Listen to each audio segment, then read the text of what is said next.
the Quilt Guild supply the fabric. I take them and make the pillowcases and give them to the Quilt Guild to use in our volunteering and donation efforts. Okay. That fabric does not belong to me. I need to get that project done. That will be project number 1 in the new year. And I don't know, maybe I'll go live as I'm doing them. I don't know. But these are, I don't know if you guys have heard these. These are called like burrito pillowcases. You make, the way you make them, you roll them up and it somehow makes it easier. I don't know. I don't know the concept. I know the concept. I just don't know how to do it. I haven't done it yet. But anyway, so that is project number 1. Let us move on to the next one. Yes, the jelly roll rug. So I bought all the things. This right here, I met a woman at a class who makes these, and I want to say maybe sells them online. By the way, I have tried to provide you with all the links to anything that I'm showing here. This is a fabric rug currently on sale on Etsy. And again, you can go in the descriptions to actually get to that. I mean, it's super cute. It's super cute.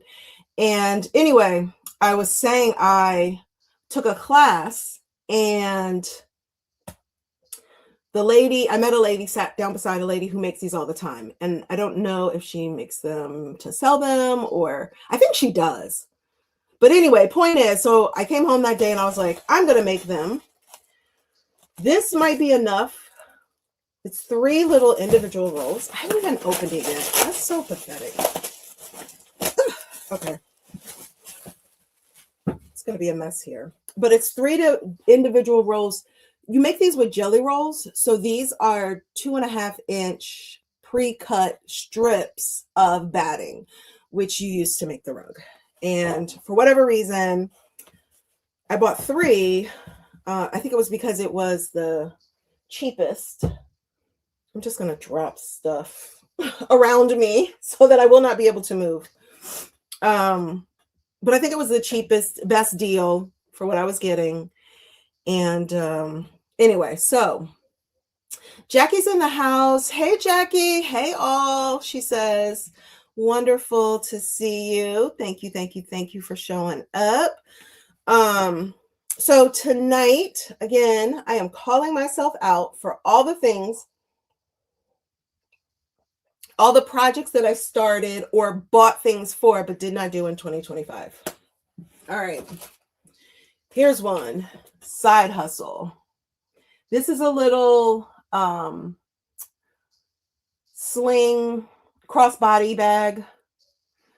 And I actually signed up for this class at my local quilt shop and ended up, due to some timing conflicts, I wasn't able to attend. So I still got the pattern and I do want to make one of these. My friend Pat, who I believe will show up at some point in time tonight, she makes these all the times. And the ones she makes are so, so cute. So, and not even, it's not necessarily this pattern, but she makes a lot of crossbody bags. So there's that. Then let's see. So, okay, so Julie said, I made it back. And she's got her glass of Pinot Noir. Welcome back, Julie. Yes, when you sent me a message earlier, I was, trying to get my life together, was struggling a little bit with my sound and cameras because I'm in a different location. I'm in my family room as opposed to my back sewing area. So, let's see. Where do I want to go next? Okay, let's go to this. So this is a box of, it's heat reflective fabric for pot holders. All right.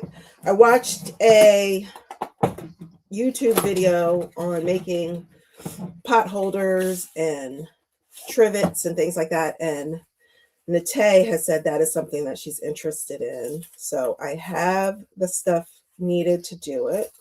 Let's just remove this tape. This is good. It's almost like Christmas morning. I'm opening things. But Santa Claus happens to be me back in the day. depending on how long ago it was. So anyway, this is reflective fabric. I believe this is the side that you would do up, that you want it to be heat resistant, right? So Nate, we will get those pot holders and those trivets made this year. Here is that. Okay. So let's see. Let's move to the next one. Oh, yes. Jean quilt. So I have two pictures here. I want to make a jean quilt, and I cannot reach it right this second, but over off camera, you just have to trust me. I have some jeans that were given to me actually by Pat, the one I mentioned earlier. She received them from Buy Nothing, right? And how great is that? So that's like zero fabric cost, and everybody's got to Buy Nothing. And honestly, sometimes when you do this type of stuff, you're helping people out by taking things off of their hands. Like they have too much of whatever and they're ready to just get rid of it.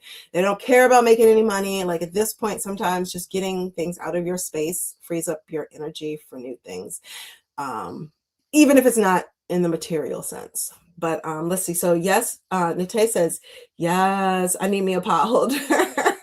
If only I knew someone who could make one. Kiki.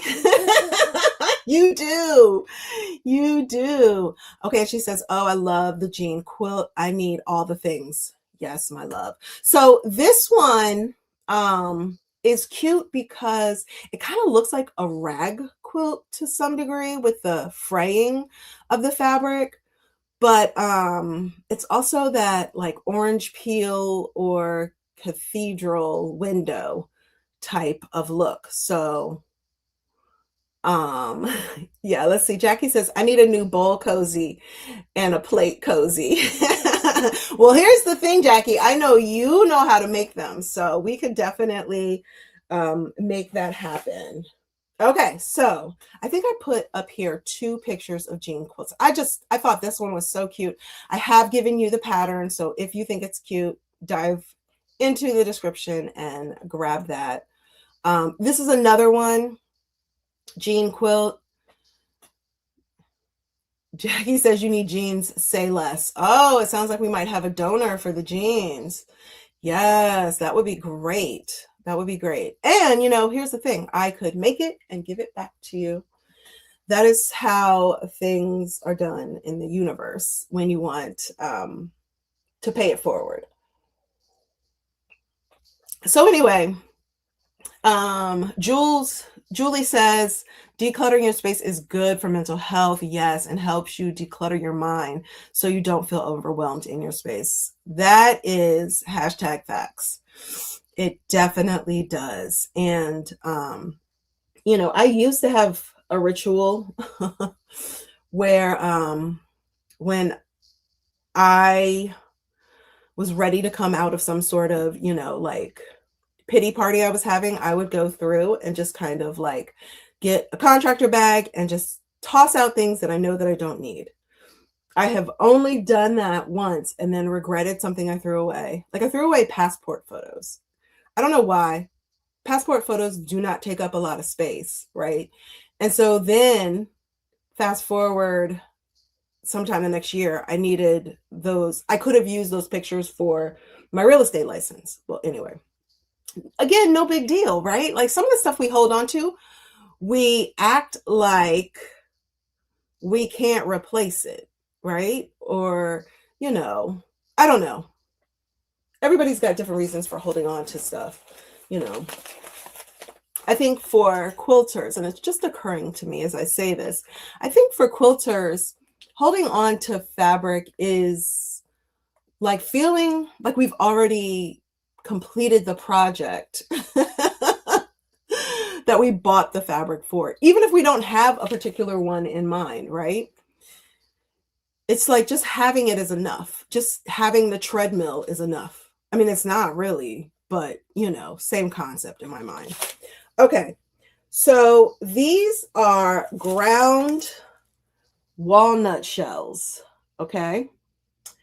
And these are used for pin cushion fillings.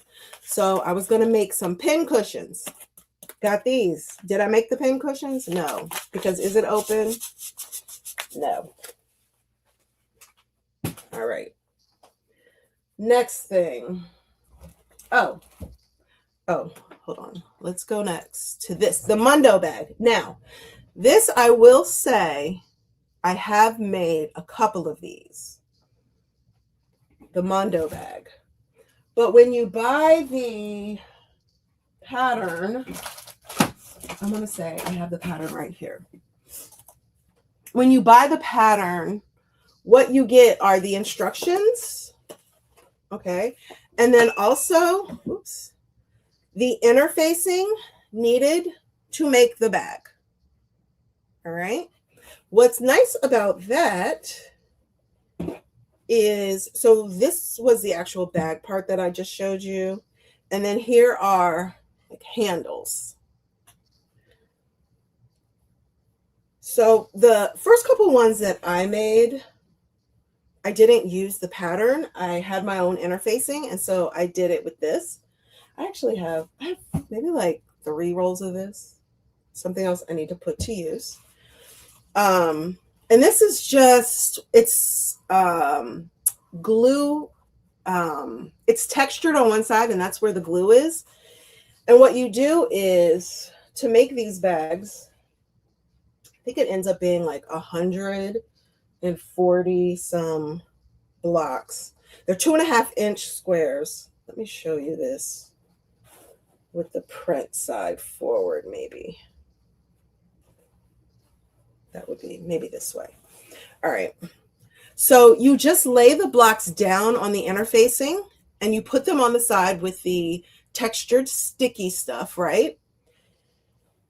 And I don't need to ball this up. Let's fold it like a human being. That's how you make your Mundo bag. Now, has anybody, just go into the comments, has anybody here made a Mundo bag before? They're very convenient. And what did I do with the pattern? I'm gonna actually put these together because the handles were in one drawer. The interfacing for the body of the bag was in another drawer. And I want to say all of them, that was completely separate drawer from where the instructions were. Now, why I didn't have any of this stuff together, I do not know. Okay. So the interfacing is for my Mundo bag. Let's see. Let's move on to the next.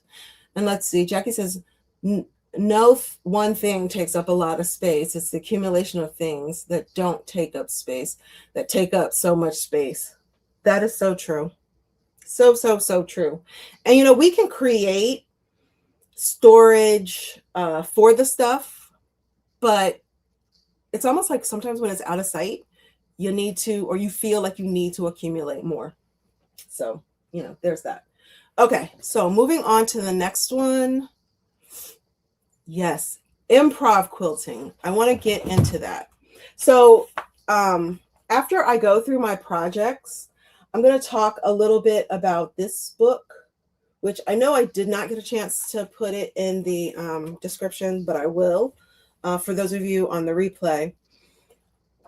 What this book does is it talks about getting started on your own improv quilts, and it takes you through how to, you know, utilize different shapes to your advantage, like rectangles and triangles, and working with strips. And yeah, it's so much fun. I want to start improving. I mean, I'm going to say a lot of the quilting that I do is improv, in that it doesn't necessarily have any rules. By the way, Jackie, I found your quilt top. But this is kind of like what I'm saying, right? So like when I made this, the way that I cut the fabric, there was no rhyme or reason to it, right? So that's kind of like improving. By the way, the quilt that I made was working on last Friday, I gave it to the client on Christmas Eve. I was right up against the deadline on that one. And I got it out the door so fast, I didn't even take pictures. And she was buying it to give it to someone. So I don't even have pictures. Like, I can't even call up her and say, hey, can I get some pictures? But that's okay, because I'm going to finish this one for Jackie. Again, I don't know if you still want it, but if you do, it has been set aside for you. So we'll go from there. This particular piece that you're looking at on the screen, it is by a famous woman who,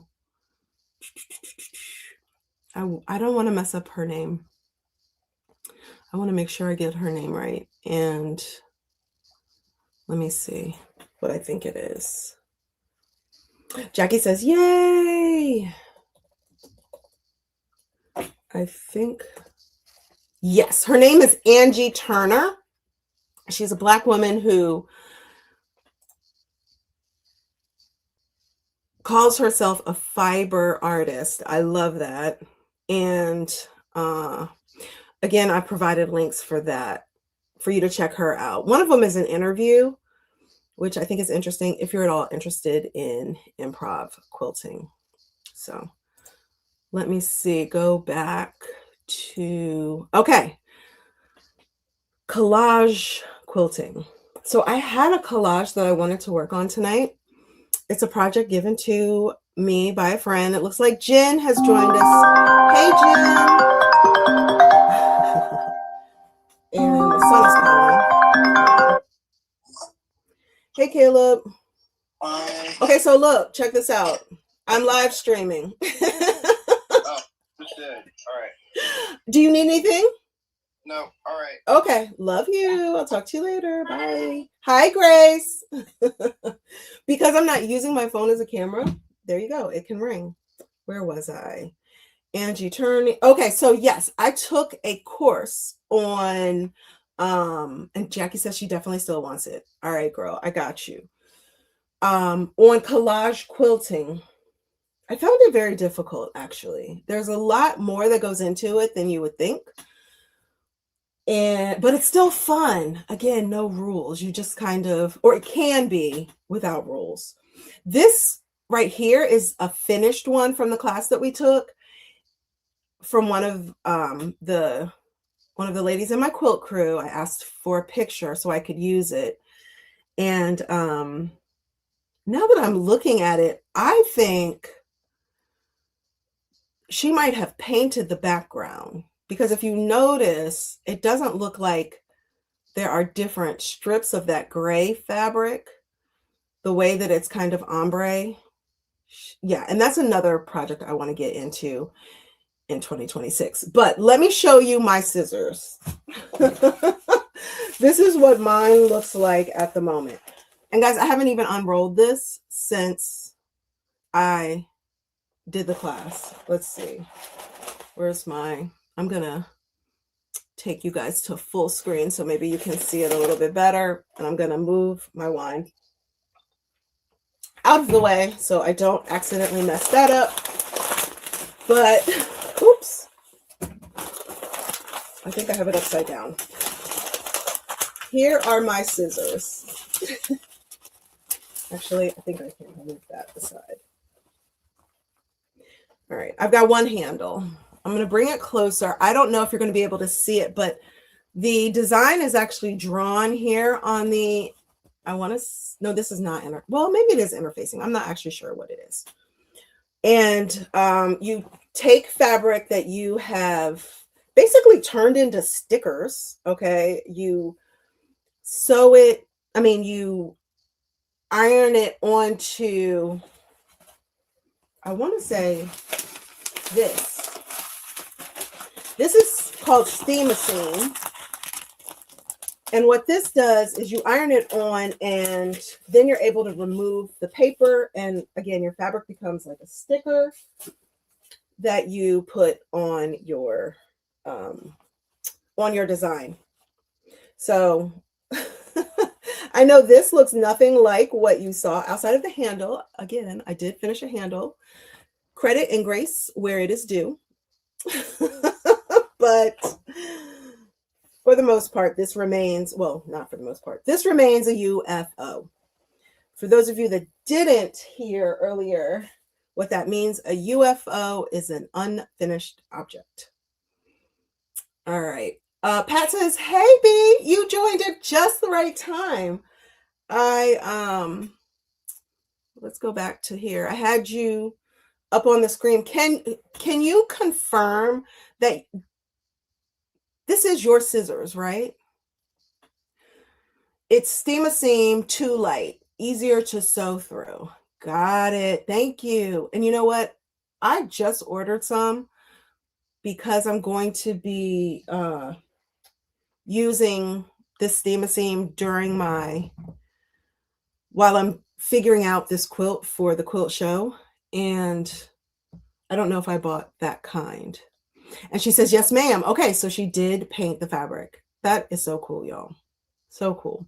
And apparently you can paint thread too. I mean, like all the things. There's no limit to the amount of creativity.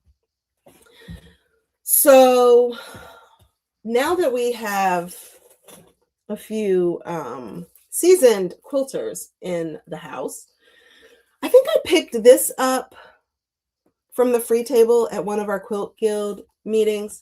This is tracing / sketching paper.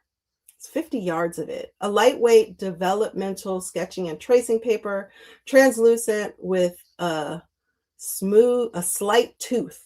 A slight tooth. I don't know what that means. Oh, so Pat says, paint the fabric. I'm hardly listening, LOL. It's a batik. Okay, got it. It's a batik. But don't act like you haven't painted fabric. Go ahead and confirm that because I'm not crazy. So anyway, I don't know if this is necessarily, it says the world's largest art and graphic. Oh, no. Preliminary sketches and drawings. So this might not actually have anything to do with quilting. I don't know. I picked it up at the Quilt Guild and I was like, oh, that's a lot of yardage of whatever it is. Other things that I picked up at the Quilt Guild. This is a paper piecing pattern called Spectacular Garden. It's hexagons made to look like flowers. Okay, so this is a pattern that I got. This one actually came with a, what do you call this? Like a little template for cutting the hexagons. And it's a pattern called Little Things. Little Things. Maybe it's a little quilt. A mini quilt. But here's the thing. I picked this up at the Quilt Guild on the free table. It's still, like, I don't think it's ever even been used. There's 2 bags of elongated hexagons. That's what it's called. Elongated hexagons in here. And like I said, the template. I don't know if you can see that. It's clear with a little tint of blue and the pattern.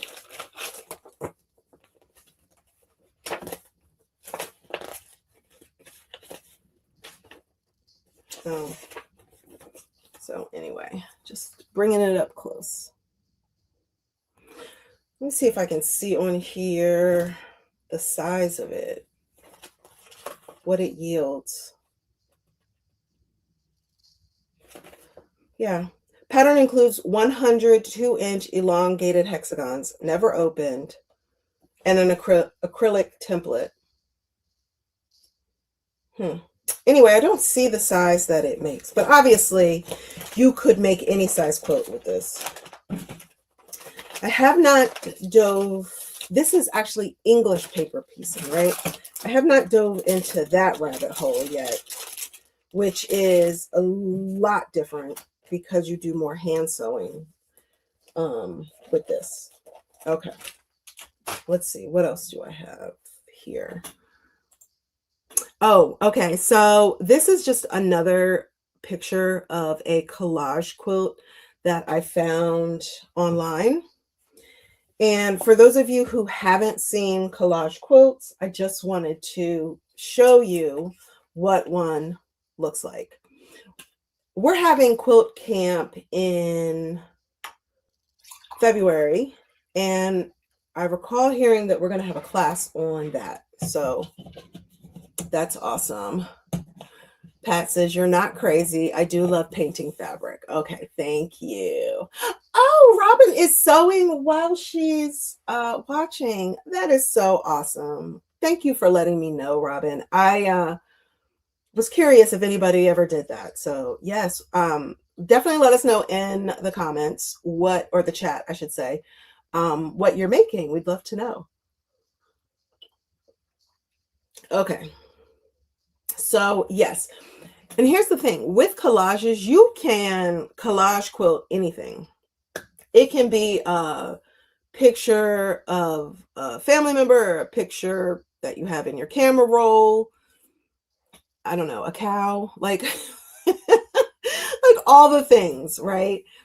And I definitely want to dive into that. And I have a collage that I have started aside from the scissors that I looked for today and could not find. She says, I'm making flying geese. Okay, I love making flying geese. Are you doing the 4 at a time method or each individually?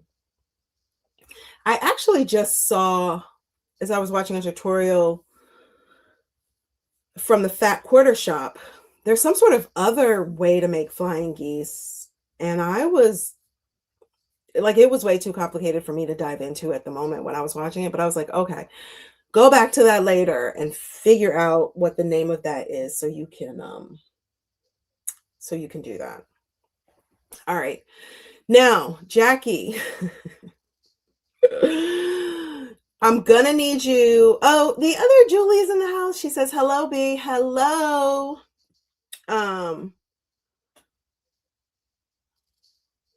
What is that? Let's see. Pat says, I use Procreate for my collage quilts. What is Procreate? Is that the stuff that you can draw the pattern on?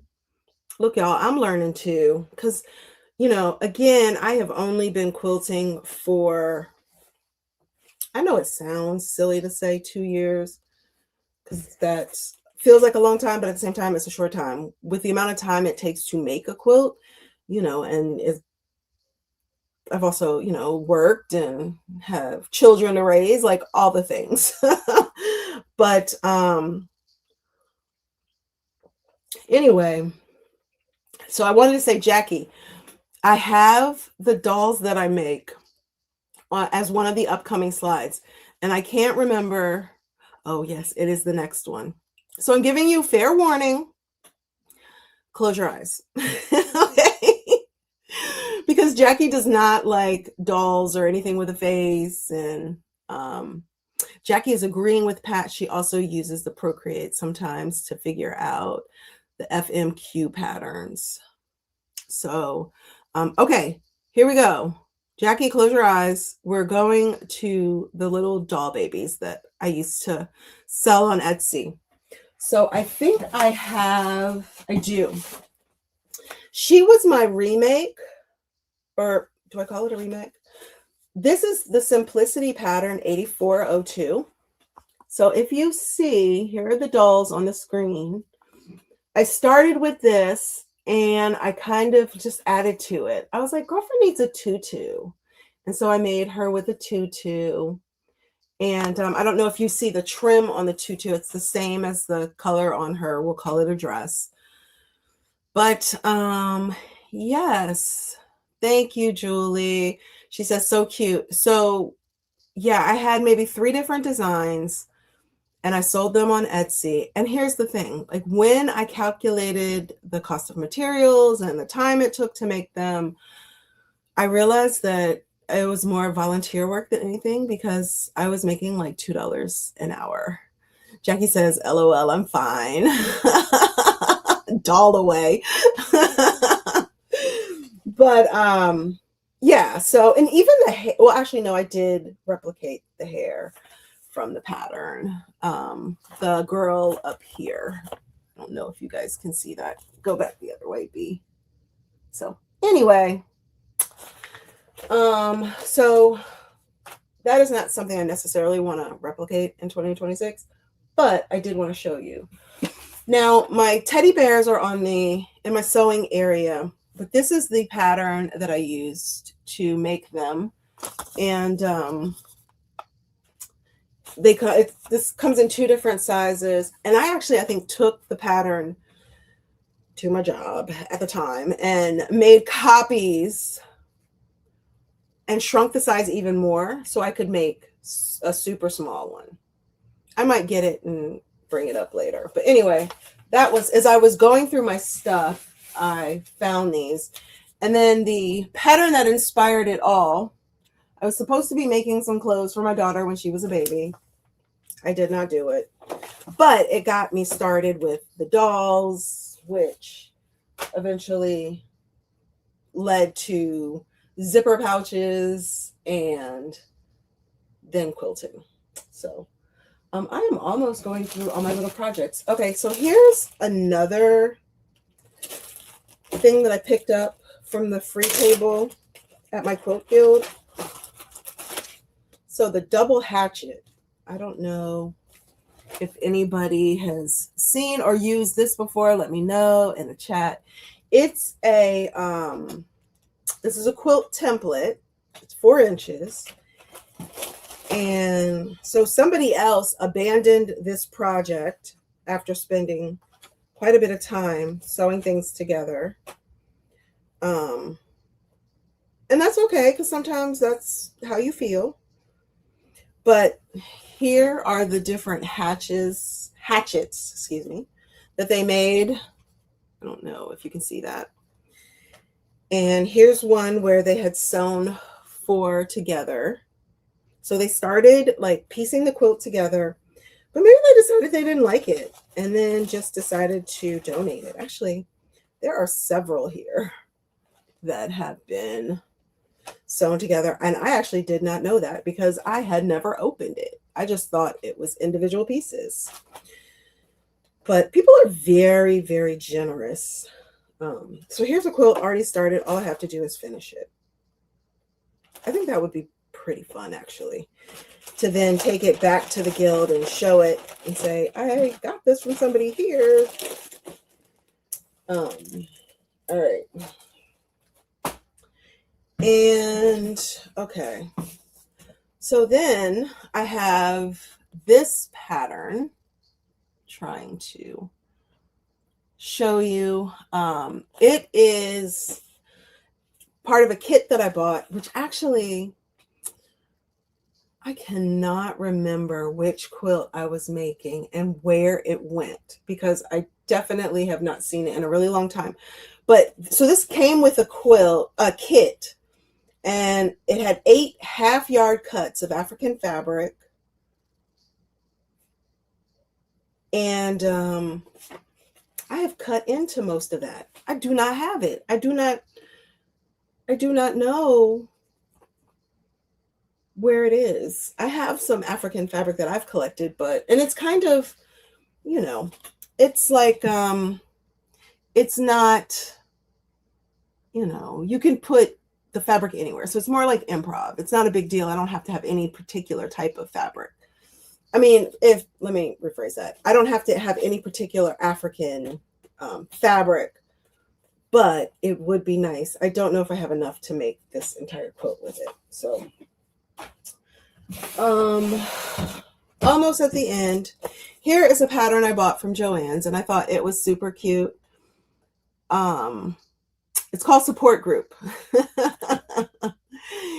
And I wanted to make this. I thought It would be something that people might be interested in the like beach areas because they look like swim tops. But then also, now that I'm thinking about it, this might be something that would be really good to make for the month for Breast Cancer Awareness Month. I'm going to try to do themes next year. So, yeah, for sure. That is what I am going to do. And I could even maybe put like a little message on the bottom. I do like that. Look. Okay, so Robin says adorable. I don't actually know. Maybe you're talking about the dolls. This is another kit that I bought. This was supposed to be part of a sip and paint. I don't think. Do I even have the instructions? I'm hoping I don't. So you guys won't really be able to see what it looks like. Oh man. That's okay. So this is a paint by numbers kit. It comes with paint brushes. Let me know if any. Thank you, Robin. She says the dolls are cute. It comes with paint brushes, the paint, which is got numbers on it, right? And then you just paint the design. I actually have on the wall over here my first one that I did. Again, let me switch you guys to the main screen. Might be easier for you to see this. You can't really see it. It's a lady and her hair are like vinyl albums. Yeah. You can't really see it. But point is you paint it, and according to Nate, the paint will dry up if you don't do it sometime soon. So Tay, when are we going to do this? When are we going to have our paint and sip? If anybody else has some paint and sip, maybe we can all do it together and live stream. And I just want you to know, because I plan to do some interviews next year in podcast like style, but if you wanted to be on the screen here with me, you could be. I'm just saying. So this is the notebook that I'm going to use to keep track of all my projects in the new year. I am very excited about that. Now, let's go to the Improv Quilts. Let's see. Nate says, oh, love the live stream sip and sew idea. Yes, man, we can do it. And she says, anytime you're ready. Okay, so in here, this is what I'm going to do tonight. Let me get my keyboard out of the way. So where is my page? And there's all kinds of fun pictures in here of improv. You guys can see that pretty good, actually. Improv quilts. Okay. Oh, well, that's just fabric, but you know what I mean.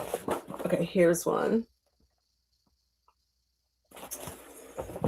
And so improv is just like sewing without, you know, maybe less rules. I don't know. I'm just looking for, oh, here's a nice one. I love this one. No, this one. Sorry, it's on this page. Love that.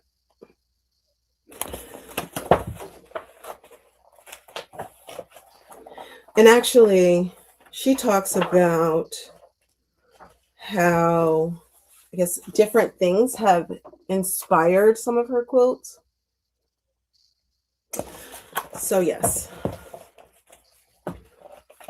if we go to, let's find the page that I want to work from tonight. This is called the Modern String Quartet. All right. And so it creates quilts that look like this, or maybe like the one on the front. What I want to do is do them by color. So in order to get rid of my scraps, I'm going to turn my iron on so it can be heating up. I want to make the blocks a certain color, right? So I'll have fabric that gives me all purple, gives me purple vibe. And then I've got blues, colors, that are mostly blue. And I am going to, I haven't even turned on my sewing machine. I'm going to try this tonight. So I've seen it different ways. I've seen it online where people, you use paper and you add a strip, right, onto the paper, but you only, that's my machine warming up. But you only sew onto the paper with the first strip. I did not know that. As I was reading, I was like, I don't get it. But that is what I'm going to try doing tonight. So I also have, and I forgot to show it to you because it was behind my sewing machine. I also got this metallic thread at my Quilt Guild from the free table. And I was like, ooh, I could make something really fun with silver and gold thread. So I have that. All right. But up here is also my paper. I didn't cut very many pieces. I took a 8.5 by 11 piece of paper and decided to go ahead and make one cut to turn them into 8.5-inch squares. Okay. And then I've got my purple fabric here for my stash. This is all, like little strips and larger pieces, but not a yard, or even like in some cases a fat quarter, like just enough to not really complete a project. Okay. What is that? So I'm going to go ahead and prepare my strips, and I'll need to do some ironing. So just checking into the comments. April is here. Hey, girl. She says, hey, y'all. Robin says, can I ask which Bernina do you have? I'm thinking of trading my machine for a Bernina 790. If you can get the 790, woohoo, I'm scared of you. I have the Bernina 570, so it's the 5 series with the Quilters edition. And I want to say, actually, I'm not sure, but I think that's what makes mine different from the rest of the 5 series, is that it comes with a module for, it comes with the embroidery module. So I can actually hook my embroidery machine up to the sewing machine and do embroidery, which I was supposed to be doing also live tonight. At least that was part of the plan that me and my girlfriend had discussed, but yeah, it did not happen that way. So, and that's fine, because we got nothing but time, y'all. If it doesn't happen tonight, it'll happen the next night. Okay? Yeah, that's fine. So let's see. So I am ironing here, and I'm noticing it's somewhat hard to see because of the comments. Yep.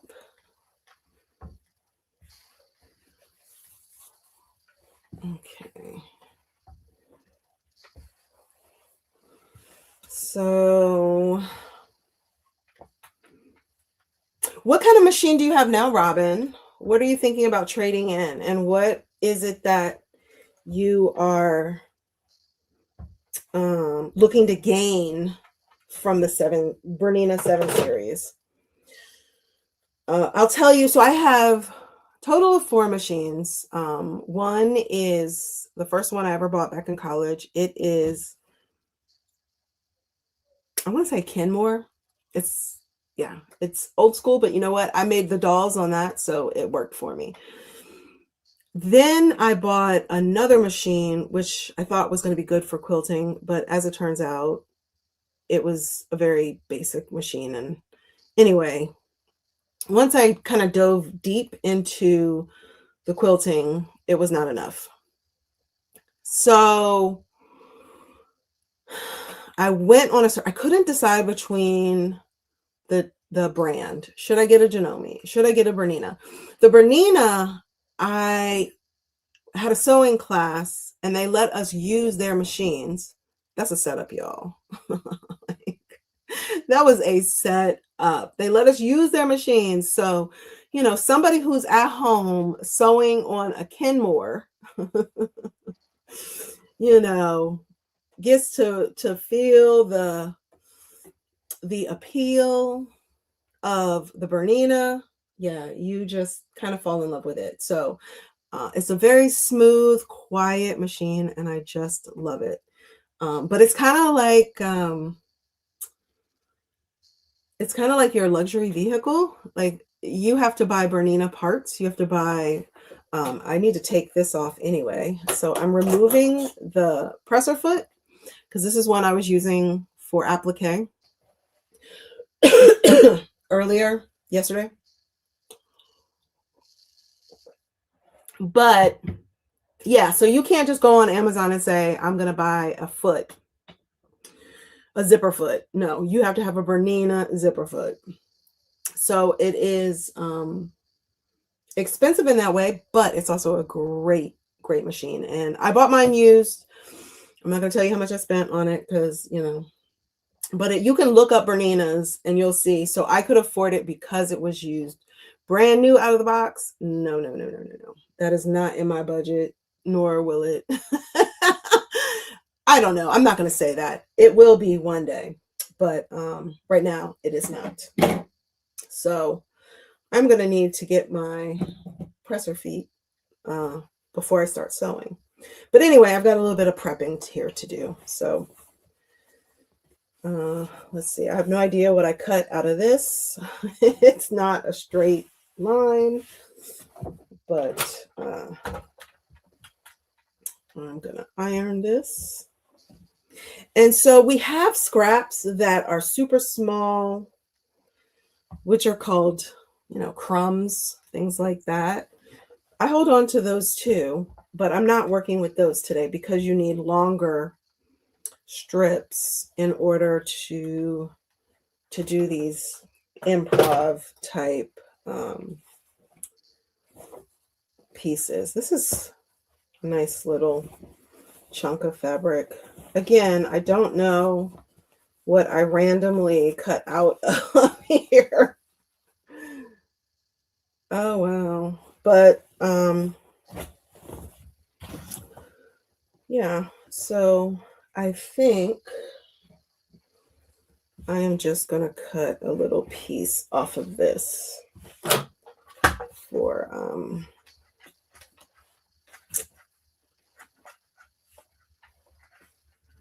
for today's project. There's a little bit more fabric here than I was anticipating, but you know, still maybe not enough for a full project that, you know, requires a particular amount of fabric to complete it. All right, let's see. So I'm going to move this out of the way and grab my ruler. Let's make a cut on this. I got a lot going on here, you guys. My fabric done caught onto my needle. Let's see. I'm going to just cut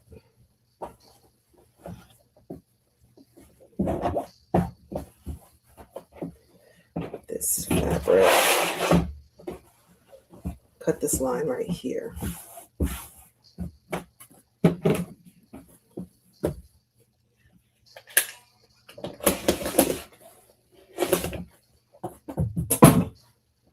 Oh, that's nice. Let's see. All right, Robin says,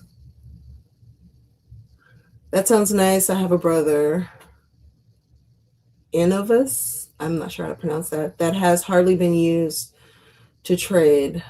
I may trade my straight stitch Juki. I had a Bernina before, and I'm sorry I switched. Okay, I just want my Bernina back.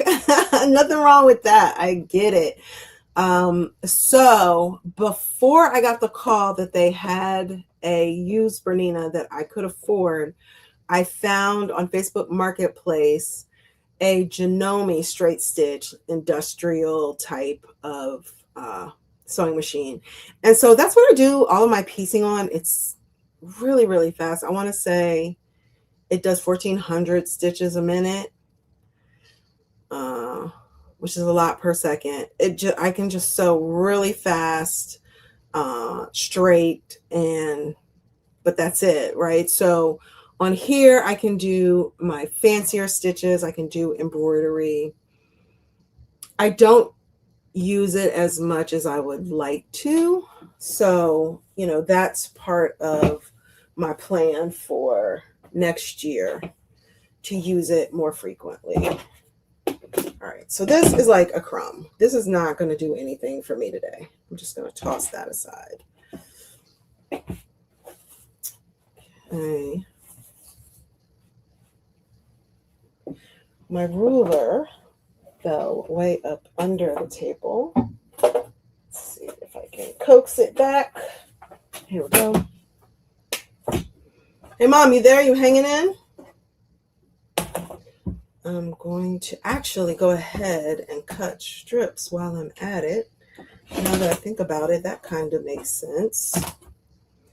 And my strips are going to be all different lengths. I'm not looking to do anything. Oops, my blade is getting dull.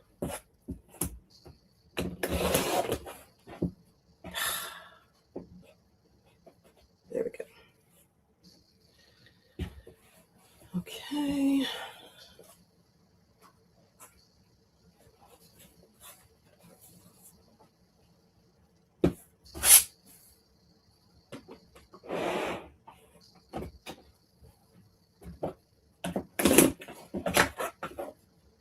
Oh, wow. Okay, no. I was going to say.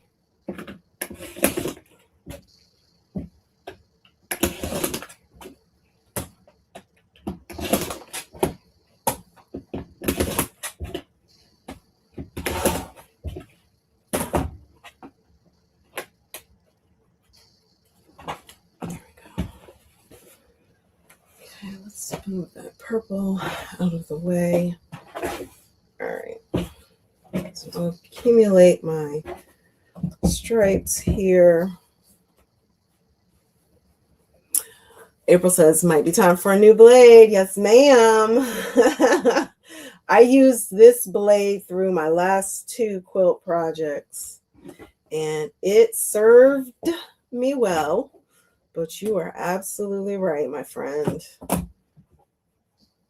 Let's switch this way.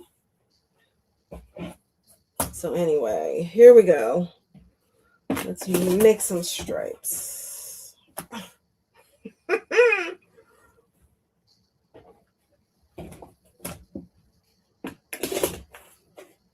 Okay, if it happens one more time, when I go get my presser feet, I'm going to also get new blades because I'm getting a little annoyed now. It's happening way too often. I'm going to be more intentional with my cuts, but when it's sharp, you don't have to put any pressure. You just go. There it goes. All right, I said I'd do it.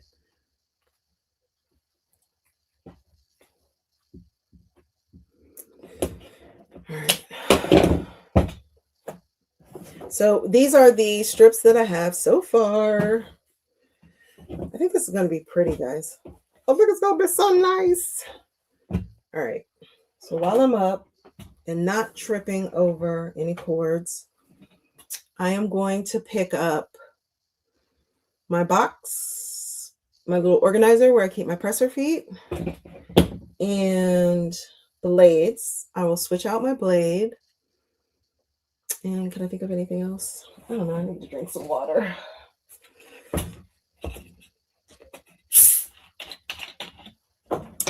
Let's see. Julie says blade and thread problems only ever happen on live streams. Of course. And here's the thing. I'm okay with it.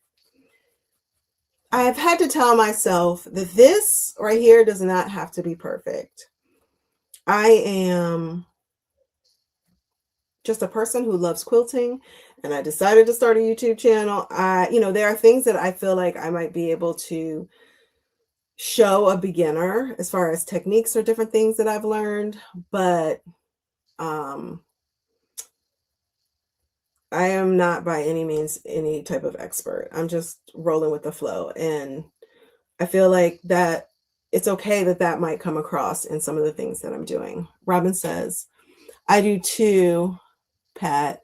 They are nice and fast. Oh, so Pat must have said, Pat says, love me a straight stitch machine. Yes. It's like,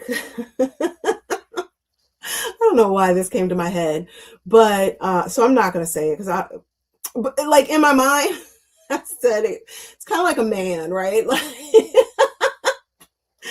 sometimes in order to get, something that you want and we'll say is efficient, like sewing 14 stitches a minute, 1400, you give up on other things. And so, yeah, like you don't get it all, but that's okay because my Janome is my workhorse and I love using it. But I want to use the Bernina more. I want to take advantage of Robin is laughing at me. I want to take advantage of all of the things that you pay for when you get the Bernina, the special stitches, and the embroidery machine. So I've embroidered Bible verses. Well, I embroidered a Bible verse on the last quilt label that I made. Romans. I'm not even gonna pretend to give you the quote, the Bible verse, because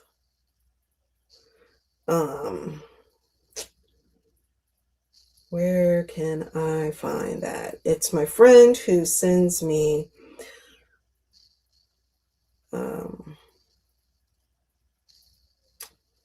here it is. Romans 15:13. May the God of hope fill you with joy and peace as you trust in him. So I embroidered that onto the quilt label for my friend. I thought it was a beautiful Bible verse that kind of embodies what my friend told me this particular friend does for her. So, okay, yes. So on to getting the thing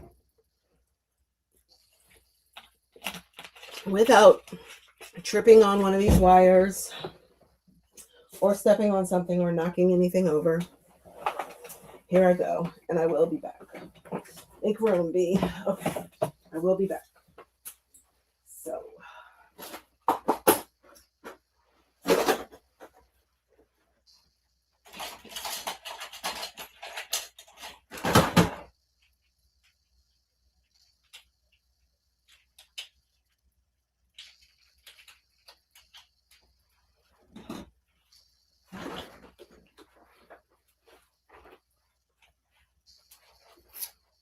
Here we go. All right. So I get these off of Amazon, and I will link them in the description. They do work really well. You get 15 at a time, and they're Japanese steel. See, so I have 2 of them. One is for my used and one is for my new. But, okay, let's see.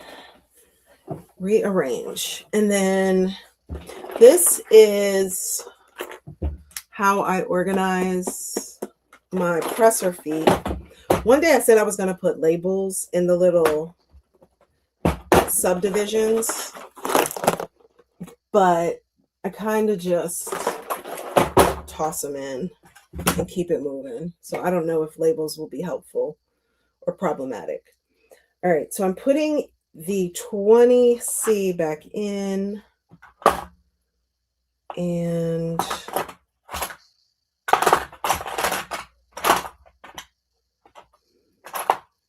maybe labels will help.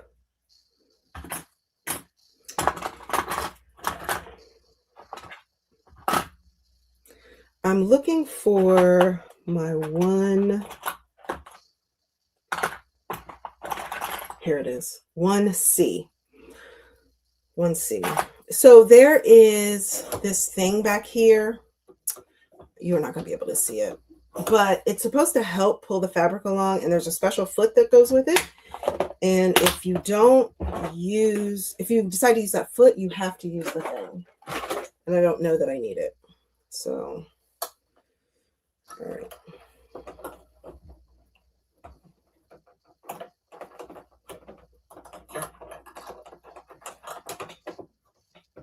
All right.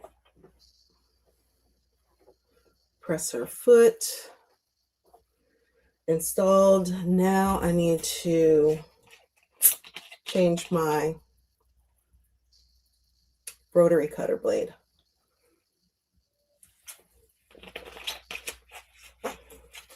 Okay. Super fast, super simple. Now, they say every time you start a new project, you're supposed to change your needle too.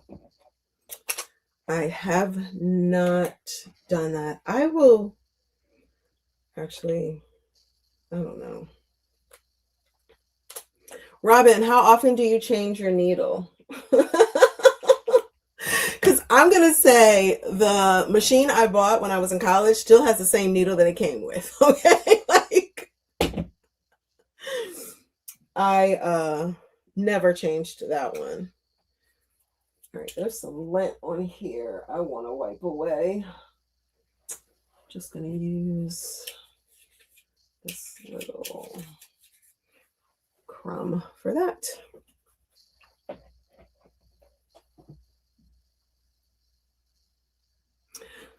Okay, so let's see. Just catching up on the comments.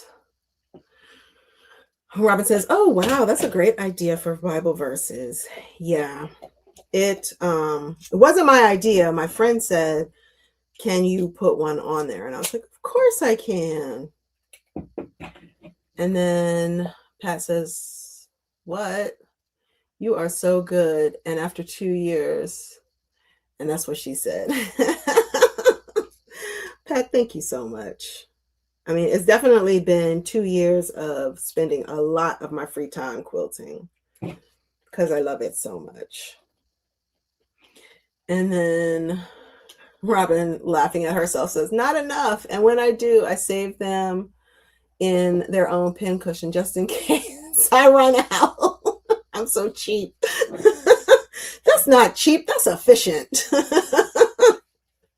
You want to make sure you always have a needle on standby. Unfortunately, I have broken 2 needles in my Bernina. I don't know if actually, I think I fixed it. I broke 2 needles because I did not tell the machine that I had changed the presser foot one time. And then another time I hadn't changed the plate. And the embroidery plate is a little bit different than the regular sewing and piecing plate. And so anyway, I was devastated when it happened. At first, my needle threader was not working at all. And then I turned the machine on its side and wiggled with the needle, and I think got it into the exact right position. It should slide in there with but I think I might have distorted the place that it goes in when I broke the needle. So anyway, here we are. So back to cutting.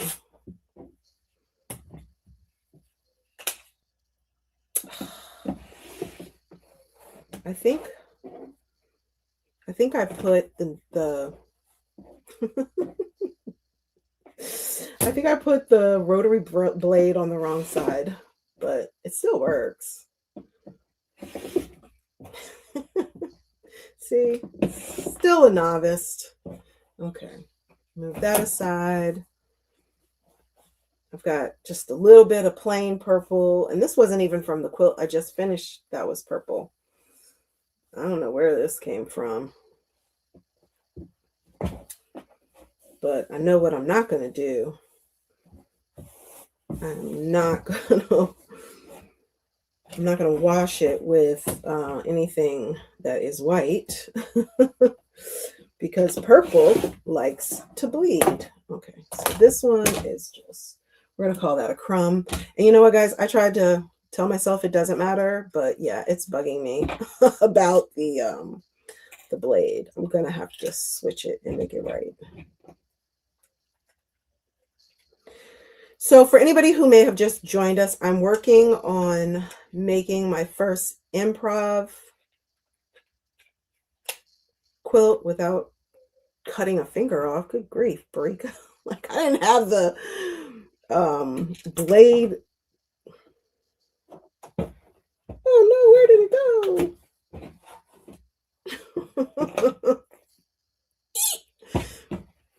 Something that I need.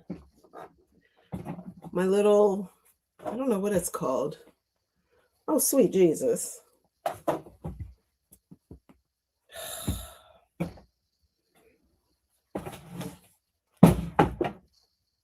Okay.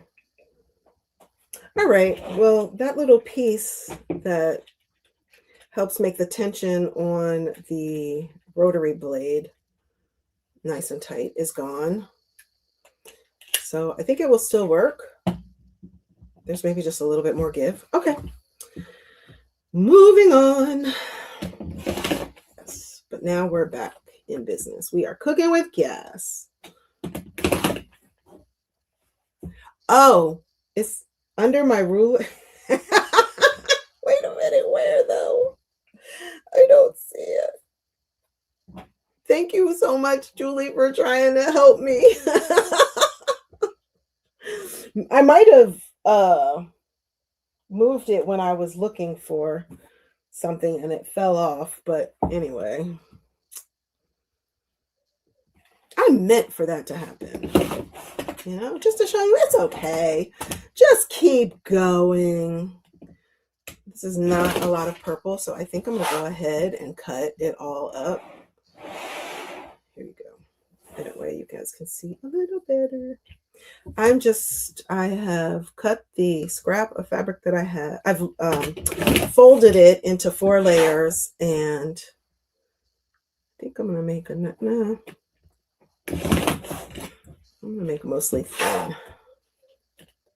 Let's see. Yes. Okay, so this fabric is left over. Isn't that fun how you can see a piece of fabric and it just brings back the project to you? This is from the second quilt that I made. The Jelly Roll Race quilt. It had 3 accent colors, and one of them was this batik.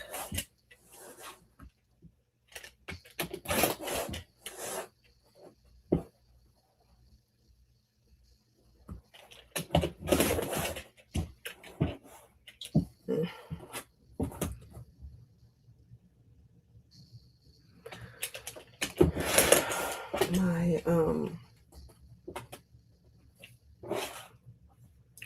lines are a little wonky, but you know what? As I'm trying to fix it, and I don't really think that I am, it's just wonkier. I'm realizing this is improv. Relax, B. Okay, so these are, what did I make with this?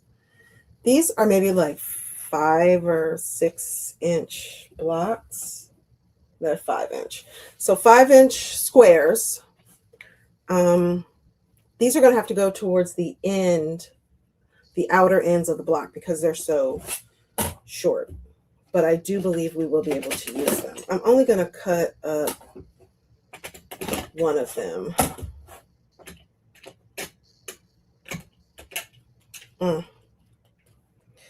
Yep. Just that quick, my screw was getting ready to try to come off. I know you're thinking, Berika, be careful. Don't cut yourself with that sharp blade. That's what I'm hearing myself say on the inside. Okay.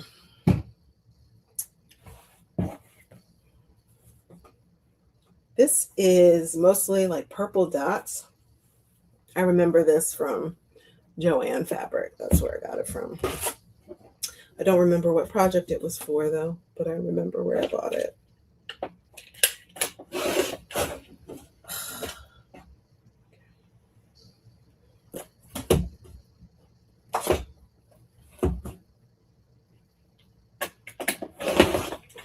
This is hard to cut through.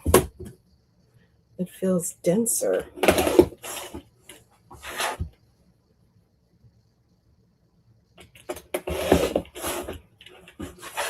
Okay, we are so close to sewing, y'all. All right. Oops. Ooh, watch the wine, girl. Okay, so I'm just gonna put my ruler right there. I've got a lot of different purple blocks, which I want to pick up in with no particular rhyme or reason. I've got my 8.5-inch squares, and I've got my instructions here. So the first thing I'm going to do is place, let's see,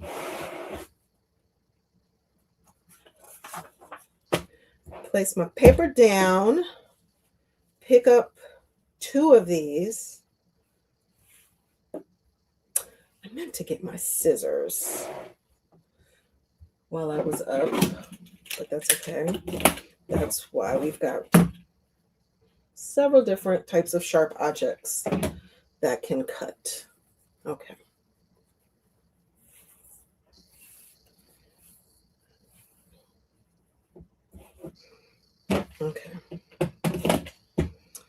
Okay, so I'm taking my fabric right sides together. Right sides together, and I'm putting it on the paper. Do I put it right on the angle? I guess it doesn't really matter. You know what? I'm going to flip this over. This is letterhead from a place that I used to work, and they decided to rebrand, so they were throwing away all their old letterhead.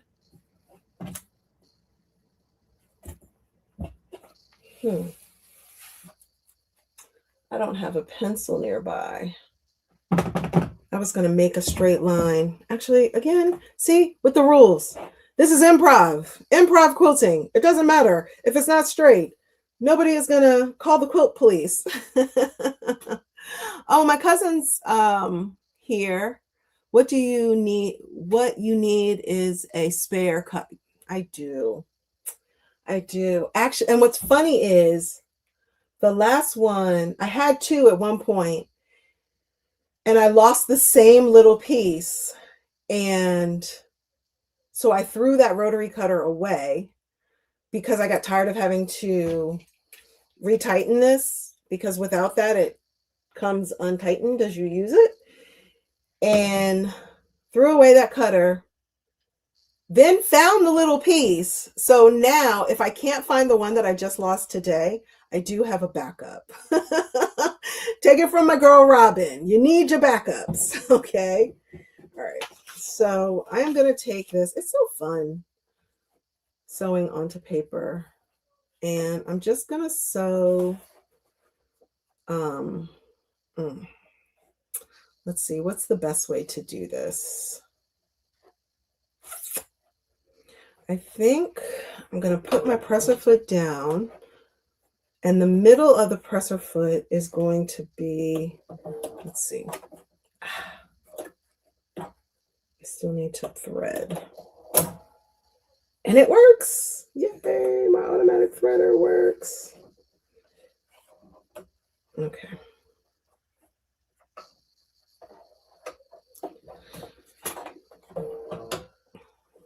I'm going to move my needle over to give myself that 1/4 inch.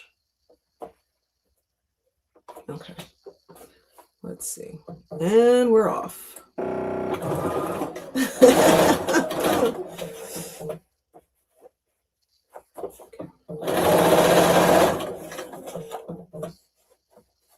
Even as I'm sewing, the fabric wants to move.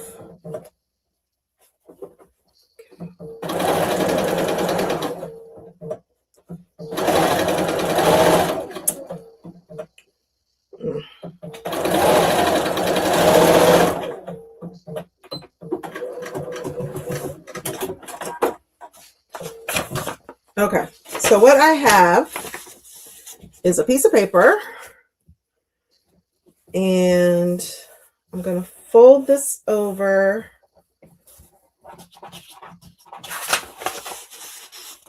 Okay. Now, like I said, I've seen it multiple ways.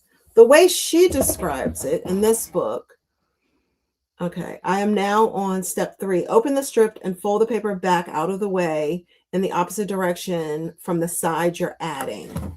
Okay, so let's say this is the side that was my foundation piece. I added this dotted piece to it. So what she's saying is fold that back and open. Do I get to iron? Because I did not iron before.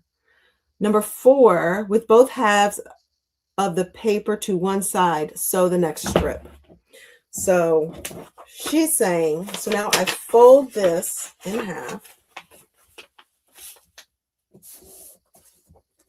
And I sew the next piece right onto here. See that? So I closed it, and now I've got this part that's open. And I just feel like I want to give it a little bit of a press because it is not straight at all. And I didn't press before I started, and it's kind of irritating me. Do what makes you happy, guys. Okay, that's all it needed, just a little bit. I need my smaller board. Should have gotten that while I was up. Okay, so now I'm gonna go, well, see, this is too small. Or is it?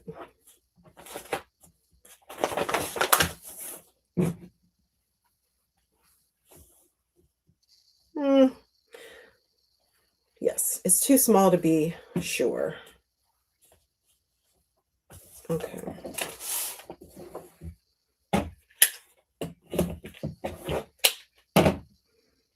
All right, so pushing that back. Again, tell me if you have seen this done differently where you sew onto the paper every time. That is the method that I'm a little bit more familiar with. But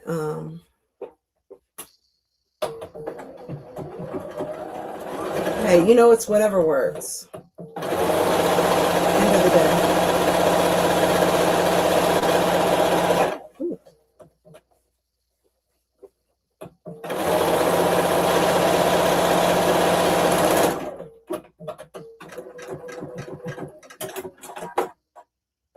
I did not clean my machine before starting today. I should have, because I'm sure it's pretty darn linty in there. Okay, so I'm just finger pressing this fabric because it's not that it's not as wrinkled as the last one. Now I should be able to to sew this one on and safely say it will fit. You know what? I'm not going to trust it. I'm not going to try it. Let's get something that definitely fits that we haven't used.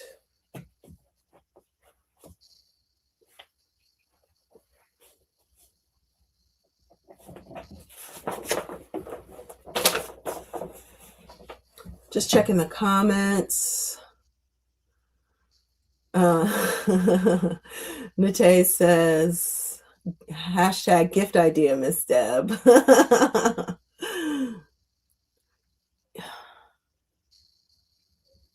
You know what? I stay confused about the Mom, we're gonna have to change your handle so I know that it's you.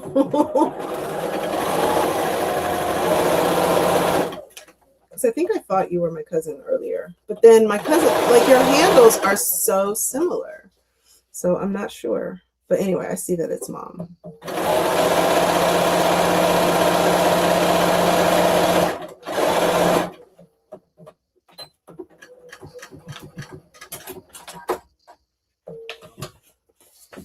I think that this will be very pretty, like an ombre color, an ombre, like a, I don't know if it'll be rainbow, but like each block will be a certain color. And, you know, like, I don't know how to verbalize the thought that I'm having as far as what this quilt will look like, but it will be, I think it will be nice. We must remember to sew right sides together.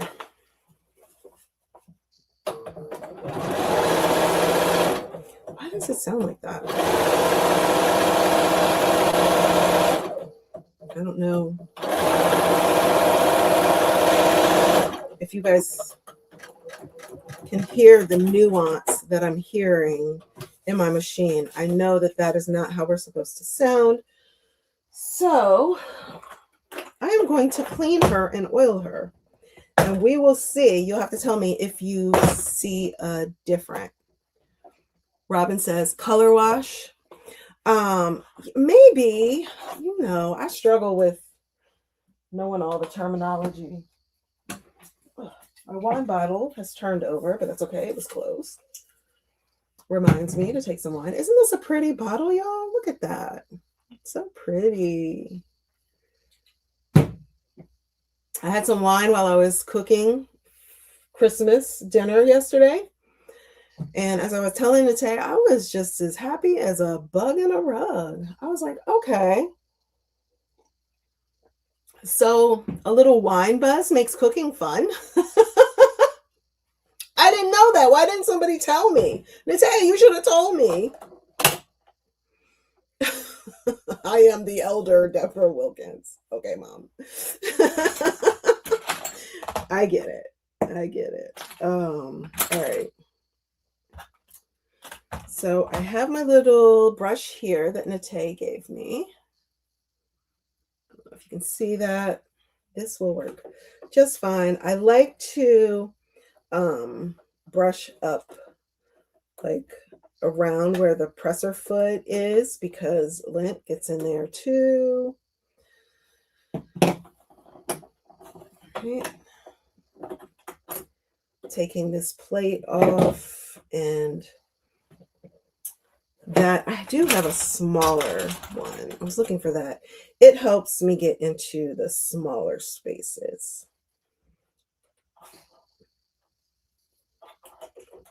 There is so much. You are supposed to, let's see. I don't know if you guys are going to be able to see that lint.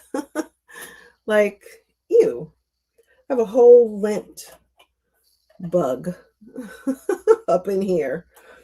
And you're supposed to clean and oil your machine every time you use it. So that might have been, that sound that I was hearing might have been my machine complaining. It's like oil changes. You have to do it every so often. Just with a sewing machine, at least the Bernina. I don't know about the other ones.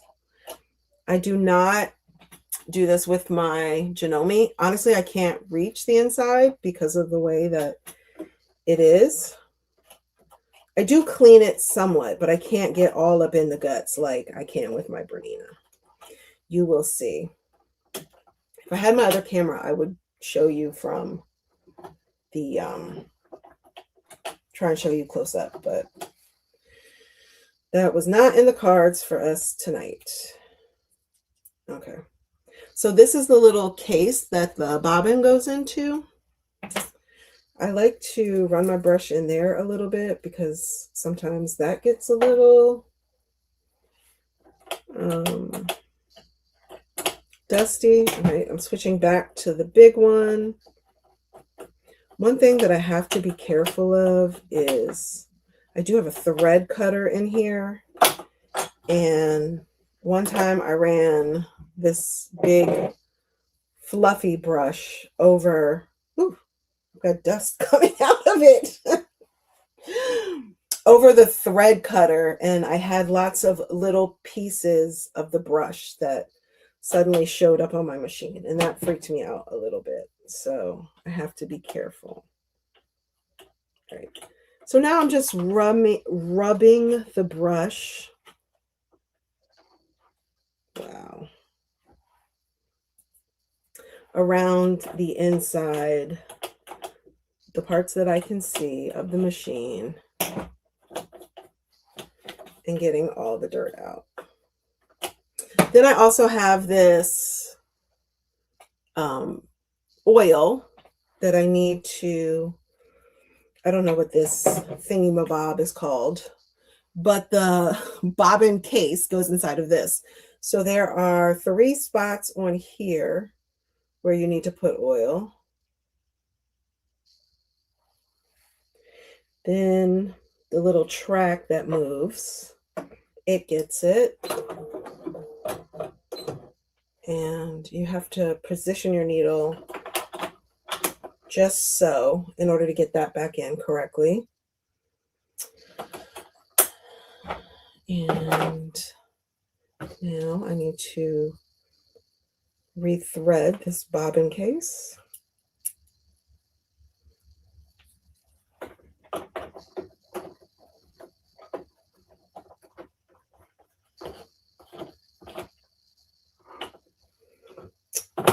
Close the door. That's my little brush. Okay. Oops. Oh, okay.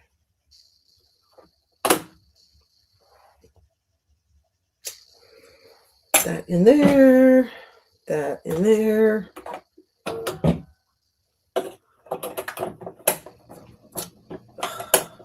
That didn't go right. Let's try again. There we go.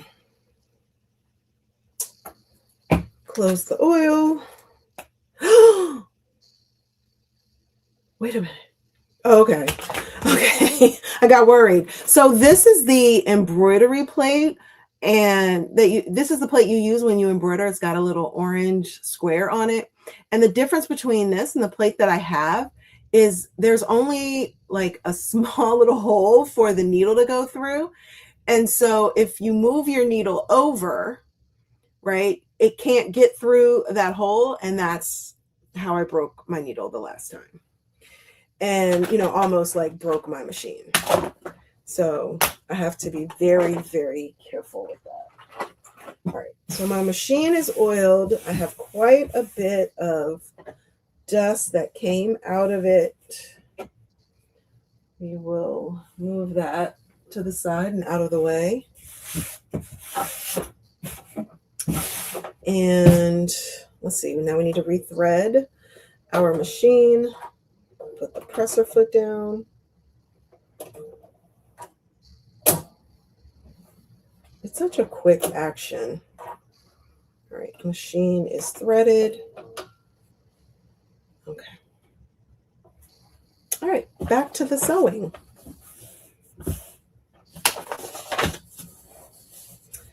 So far on our paper, this is what we have. I don't have a ton of variety of this purple.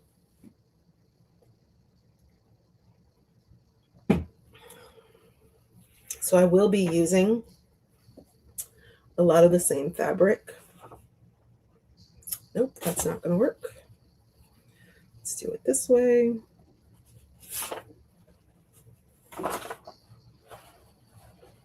Let's see if she sews a little bit different now.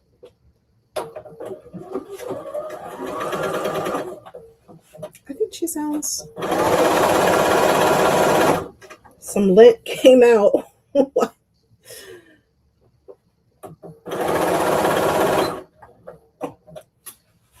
Uh-oh. I've got an error here. It was sewing, but it's not happy with my bobbin.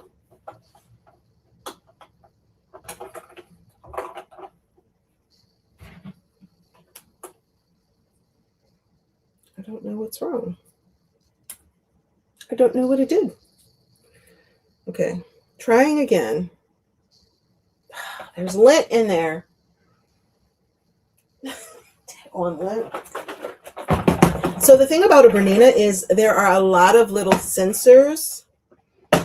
For instance, when my bobbin gets low, the machine will tell me. So there's a little sensor in there that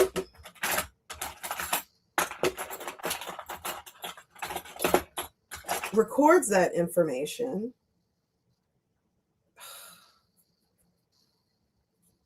So I'm wondering if while cleaning that, I put that, while trying to clean earlier, I might have put that lint in there because I've never had lint in a bobbin case. But here's the thing. Aren't you so tempted to like blow on your machine? You're not supposed to, because they say that the blowing can force the lint further into the machine and create a problem. All right.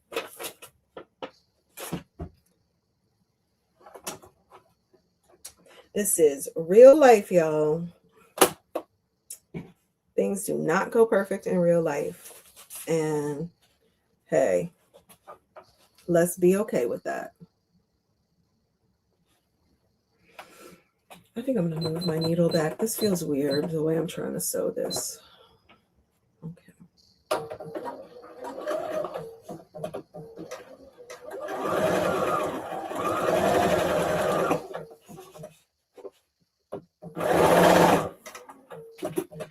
Cut that.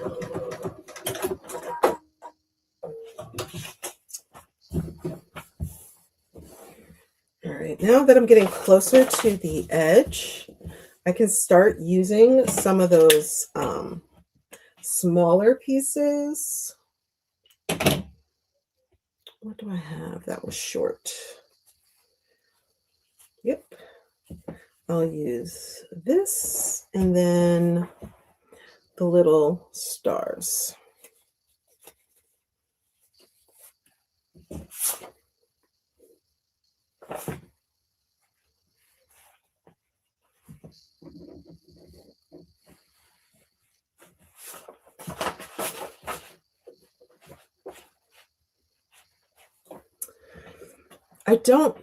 I'm trying to figure out if I like this.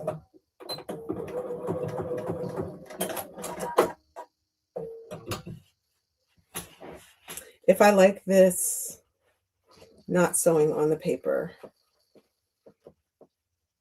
Of all the people here tonight, oh, it looks like, okay, I've been out of the comments. Julie says, it's my bedtime. Good night and God bless all. Aren't you sweet? And then everybody responded, good night, good night, good night. Nate says, hi, Linda. Oh, Linda showed up. And she says, hey, Nate. And Robin says, that sounds better on my end. Thank you for letting me know. I couldn't tell. But I know that I'm doing better by just working with a clean machine.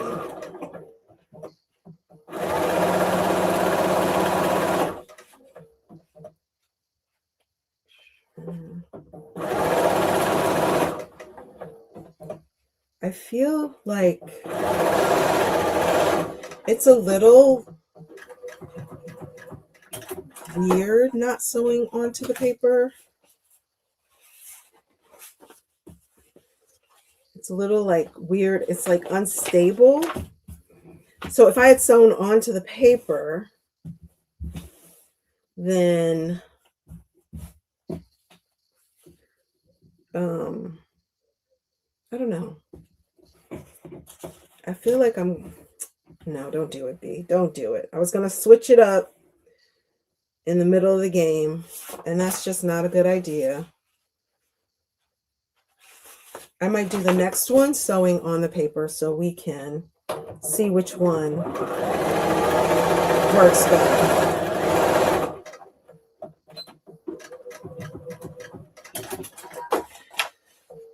So that's another thing that I cannot figure out how to turn off. So right now a setting is on my machine that every time I go to cut the thread,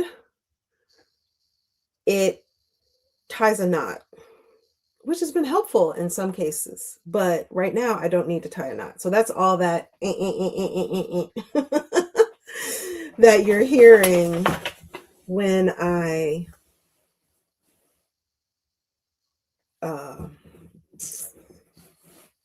cut the thread. All right. I need a thick piece because I would like to only sew one more time on this side.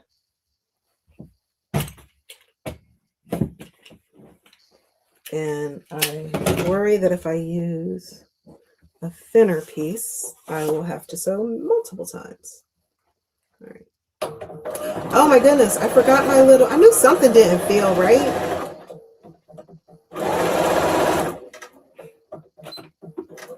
I forgot my little table. I forgot to put my table back on. That will make life easier, B. All right, so let's check this out. Our goal is to cover the paper. Look at that. Look at that little tip. Oh, I'm so mad. You know what? I'm going to try ironing it out to see if flattening it out will make a difference. Now, I will say that ironing when it's not on the paper is going to be easier. Because sometimes when you iron on paper, you pick up the print, the ink from the paper. That happens.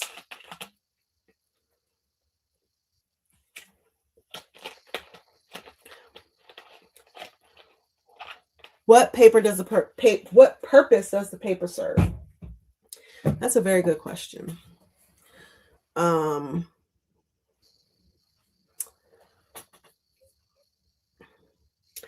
It's almost like a template. You'll see once I go to cut the block, you'll see what the purpose of the paper is. When I go to cut it, it will make life super easy.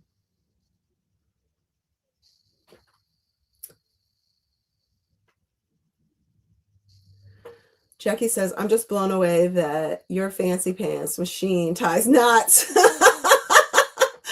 My little beginner brother is definitely not doing that, LOL.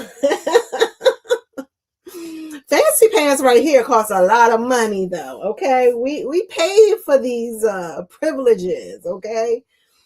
There's a lot of things that she does, like with the, what's it called? It's not the presser foot, that's this, but the pedal. Like I can have it set so that, let's see if it happens. I don't know if you saw that. So when I tap the presser foot, it'll tell when I tap the pedal, it will tell the presser foot to go down, but then also there's another setting where I can use the pedal to like completely control it and make it go up and things like that. That is incredibly helpful. Let's see. It's incredibly helpful in some cases, depending on what you're sewing. You know, because you don't have to actually, you know how you have to use your finger to pull your presser foot up? That's how it is on my Janome. Here, sometimes you'll catch me doing this, but no, I have a button to lift the presser foot. And, you know, who wants to do all that? I just want to move my foot. Okay, so I have pressed it and still I got a little itty bitty tip. So, what I'm going to do to remedy that, I have a really bright idea so that I don't use another whole strip. I'm going to create some crumbs because that's all I really need. A crumb is like a little itty bitty piece of fabric. And I'm going to use this to put right here on this little itty bitty tip that we need. And actually, I find myself using the paper. Oops. Needle up.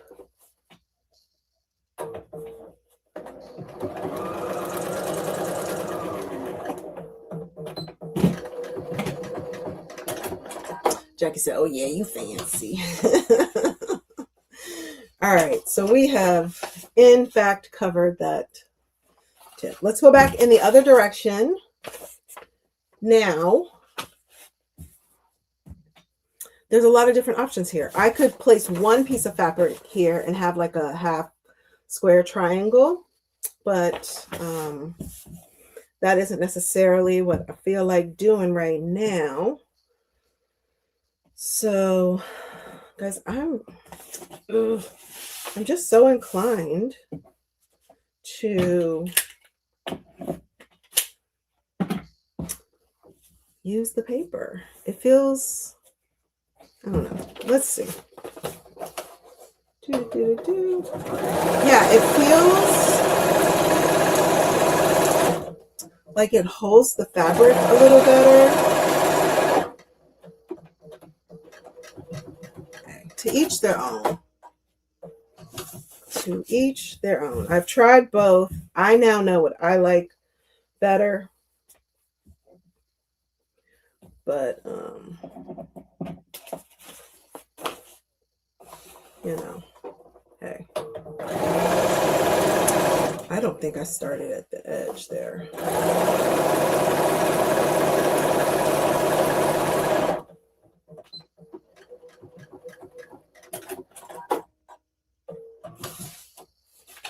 I did not.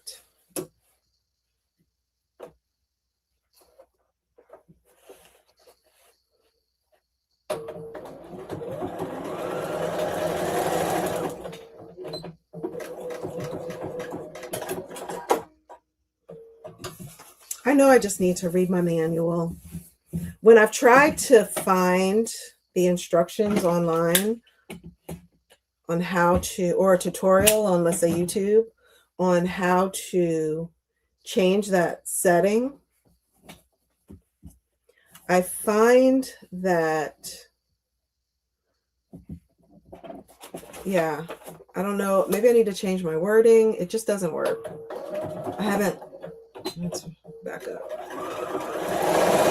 I just haven't found the actual thing that I need, like how to stop my machine from tying knots every time I use the thread cutter.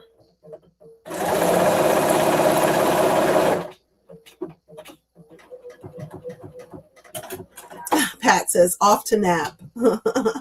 Love watching you sew. Thank you so much, Pat. Thanks for hopping on. It was good seeing you. See you next time. Enjoy your nap. nap through the night. Let's see.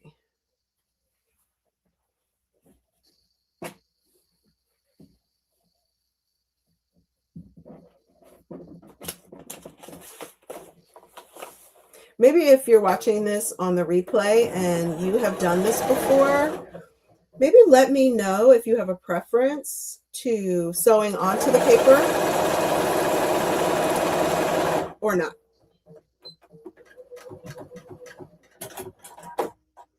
I just feel like it works better.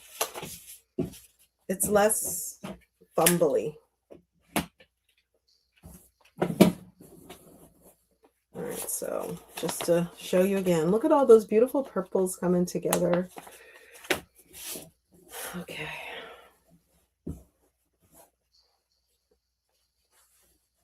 Nope, too short. Those little 5-inch squares.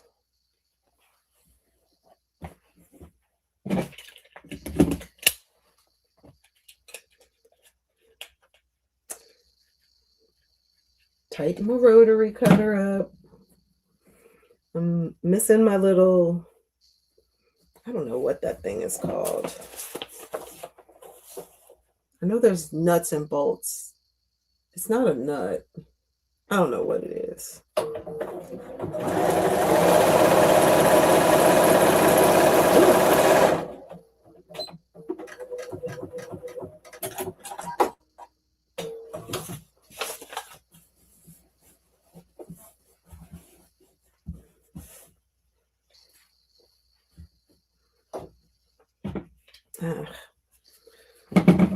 I'm going to use a star.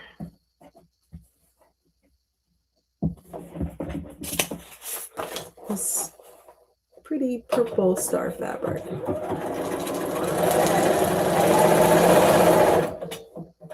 I feel like I'm using more than 1/4 inch in my seam allowance. But that's okay. All right, I just need another little crumb. Where do I have a little crumb?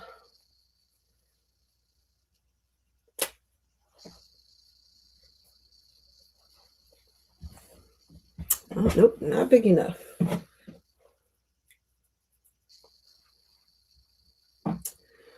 Okay, well.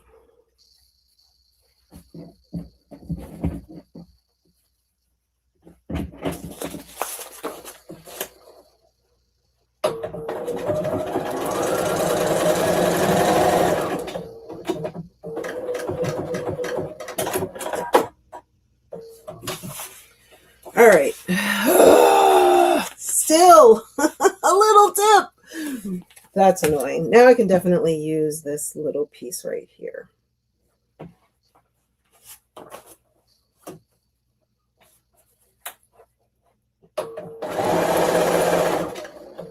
And cut. All right, so let's move this out of the way so you guys can see what I'm going to do here. Cut this off.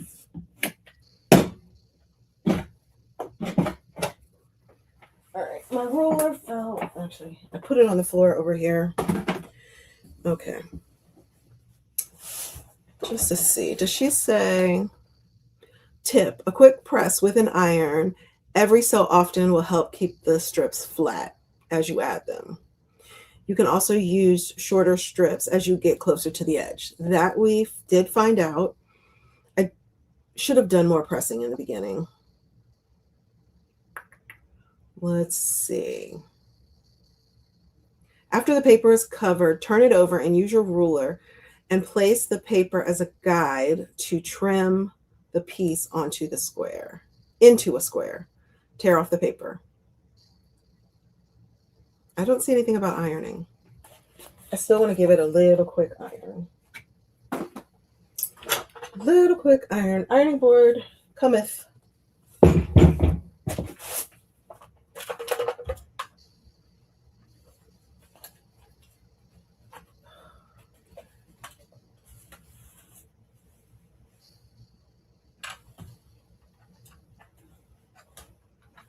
Now, I will say there is more, when you sew onto the paper, you have more, what is the word? More paper, more ripping apart. So this is what the back of my paper looks like. This side, I did not sew onto the paper until I got to the end. This side I did the whole time. All right, so here is the reason for the paper. It just makes it easier when you go to cut it. Okay, looks like you can see this. So I'm lining up my ruler along the edge of the paper. Taking that away, shift this way.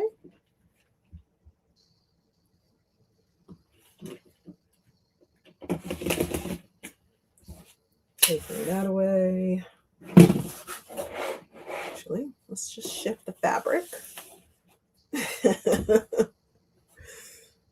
Make life easy sometimes. Ooh. Did that sound like I shaved a little piece of my ruler off? It sure does. All right. I should have my pink one, my rotating mat. That would make life easier. I know exactly where that is. It's not accessible at the moment, but I know where it is. Okay. And ta-da! Look how cute that is. Ah! So the paper just created a nice little template that's a guideline for us to cut and perfectly size our block. All right, I lowered my stitch length so that kind, yeah, so it perforates the paper and comes off pretty easy. Exactly, yes. Yes, so let's see. Does anybody else think this is so adorable? Look at that. Like, it's so random and purple. Give me a yes in the chat if you do. So now let's see what kind of problem. Ah, my stitches came out. So yes, if I sew onto the paper, I will need to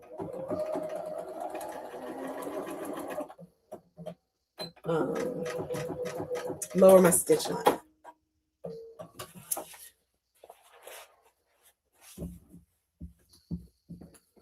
Okay.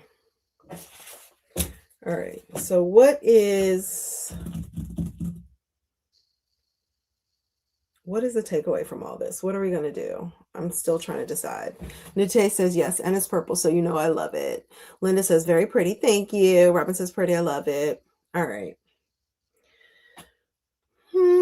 Oh, dear Lord. Dear Lord. My computer is not charged. Is because I am in a different place. I don't have my charger, and I just got notified that I need to plug up or my computer will power down. Let's see.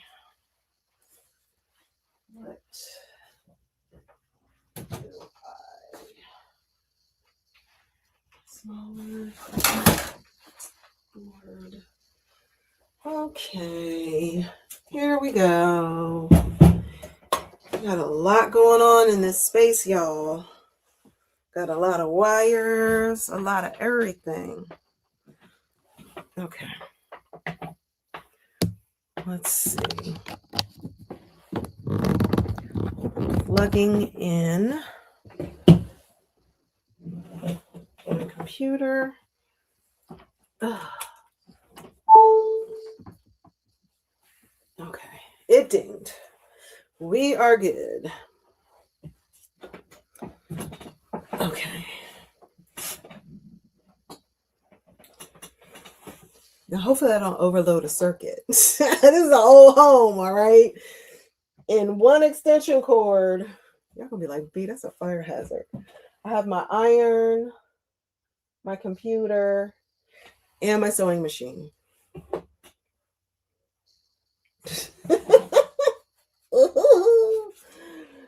don't really have a trash bin over here. I'll use the cup holder from my on my couch. Now, what occurs to me is because I did not lower my... So, okay, let's explain for those of you who don't know. Stitch length. So typical, like piecing things together, you use a 2.5, I want to say 2.5 millimeter. Correct me if I'm wrong. Let me know. 2.5 millimeter distance.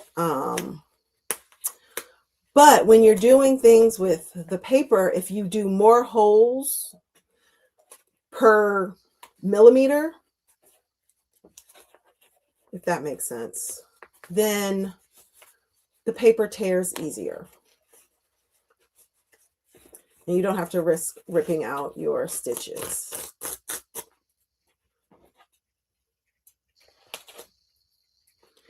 Now, here is the problem. So if you were to try to do this without the paper, the problem is creating that square, like knowing where to lay out your strips so that you get a square. Does that make sense? Although I will say there's something slightly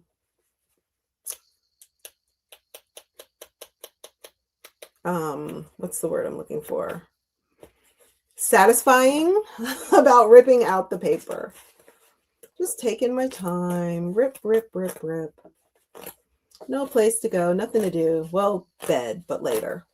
Fold the paper and it may not tear the stitches, hopefully. Good call. Good call, Robin. I'm so glad you're here. All right, so let's try bending the paper to see if it comes out a little easier. And yes, it does.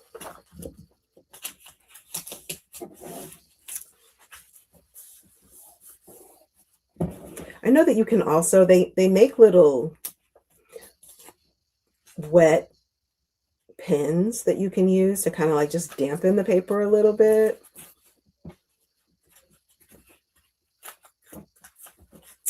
All right, so I'm bending it. If I had my spray bottle, I don't know where my spray bottle is. I could use that, just a little spray. That would probably loosen it up. But let's see.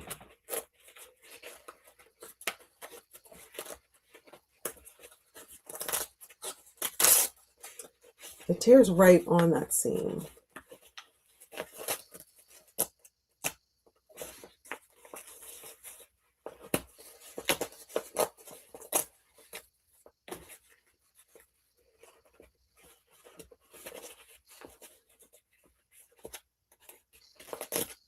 Okay.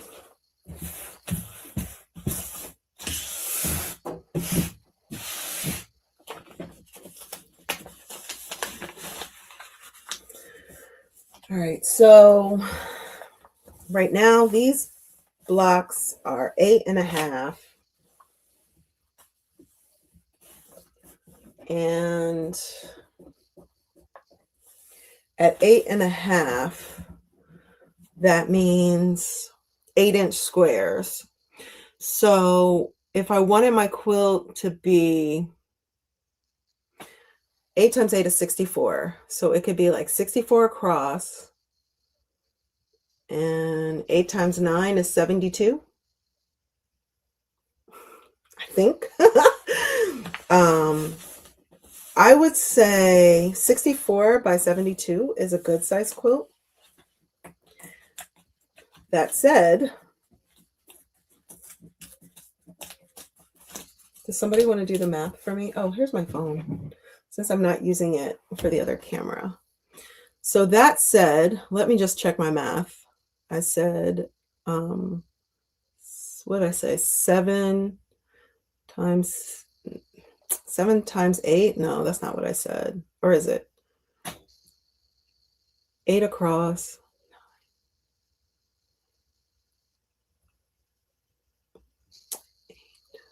8, let's see, 7 times 8 equals 56. That's not right.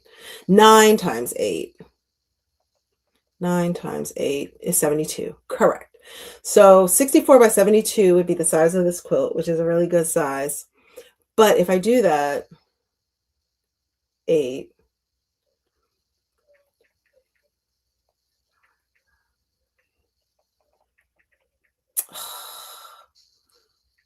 9 times 8. So that's 9 by 8. Is that correct? 8 across, 9 down.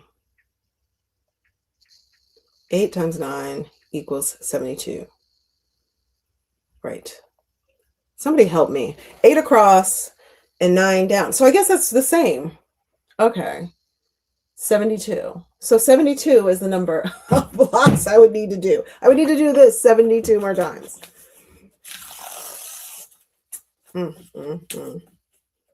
What happens when you don't have to do like math on a regular basis? I'm not gonna lie though, y'all. Like the kids, because you know I substitute teach, but like when the kids be struggling with some of their basic multiplication, I'm like, look, y'all, you know, we used to have to know it, okay? Know it.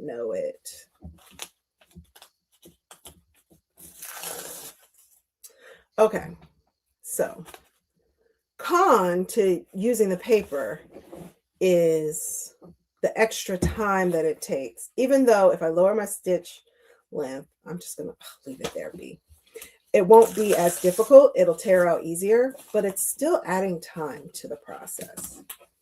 So the question is, do I want to do that? So for instance, the side that I didn't sew across, except for the very last seam.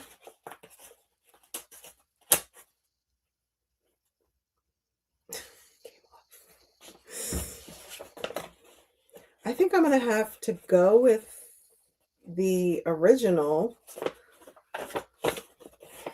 not sewing on the paper.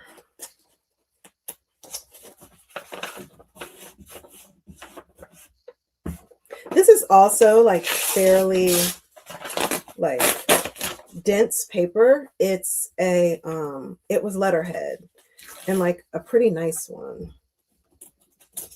So that could also have something to do with it.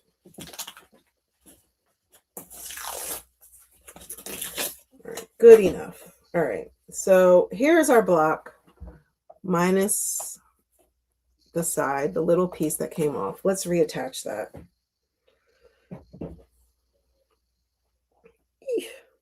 Oof. Okay.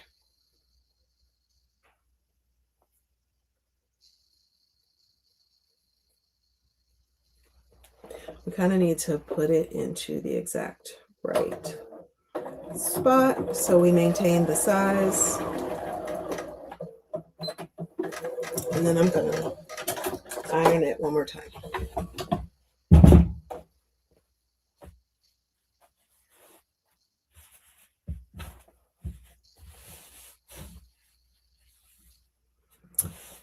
So pretty. Jackie says, so pretty. Thank you. Like tracing paper or something. I was going to suggest a lighter paper. Yes. Thank you. Makes total sense. Makes total sense.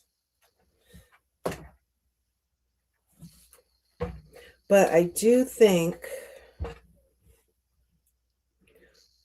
again, it's a little bit weird not using the paper, but having the paper there. But I think it adds like that extra step that is a little, you know, off-putting. So anyway, so I'm going to lay that to the side off camera. And let's see, what time is it? 11:45. Good Lord. Where did the time go? Okay. Okay. Well, let's see. Let's finish off this bottle.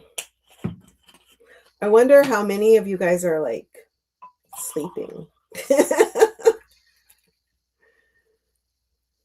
Aren't you guys proud of me? Well, I mean, I'm drinking more. Is that something that you're proud of? Remember, I had one bottle and it wasn't even this big. It was a little box, one box of wine that I had for 3 live streams.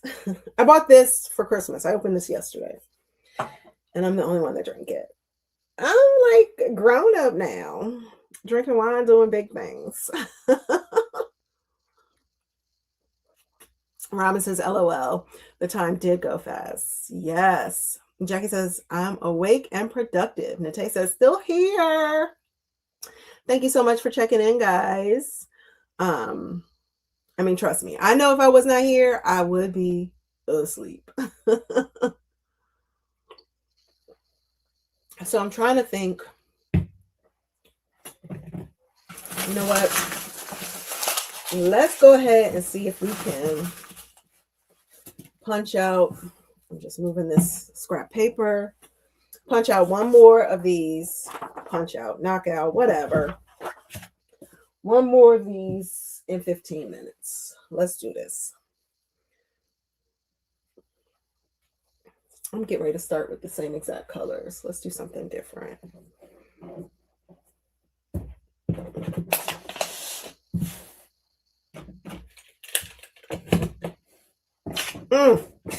I just cut off the tip of my paper. I always start making mistakes around this time. I mean, it's not a big deal. It's going to be fine. But it's like inevitable. Let's just line it up and then cut it away from the paper. I'm supposed to bring my scissors. Okay. So let's see.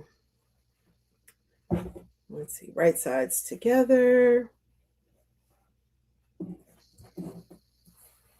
Let's line it up right here.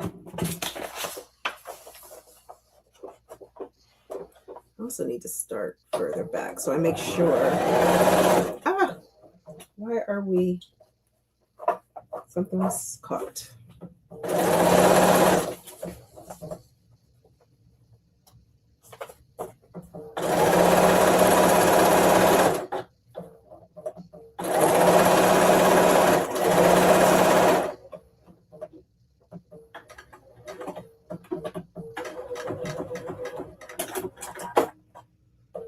Jackie says, you'll be proud of me tonight. I will catch you up on what I did. That's right. Getting things done. Linda's still here. I was wondering if you were still here, Linda. You are sipping a glass of wine with you. That is right. Okay. Yay, yay. I love to hear it. Let's see. Okay. So let me bend my paper in half. I've come to rely on pressing so much. I've come to rely on it so much that I just feel weird if I don't press, especially since I didn't press these strips before cutting them. All right, so folding it back. What do y'all think? Is that a 45-degree angle? Look at that. No, sorry, but that's okay because this is improv. We're just going with the flow. Not gonna worry about it. Okay.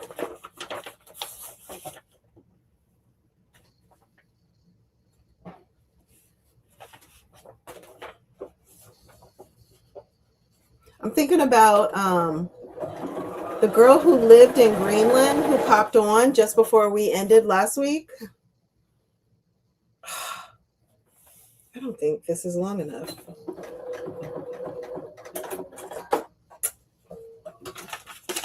All right, so I'm just gonna show y'all what I did. maybe, no, is it? It's cutting it close. This piece right here that I'm sewing on, it just goes to the bottom of the paper. So you can imagine if you were doing this without the paper, how hard it would be to make sure that you got it within the square. Let's see. I'm just going to flip it over. I think it's going to work. But it's kind of close.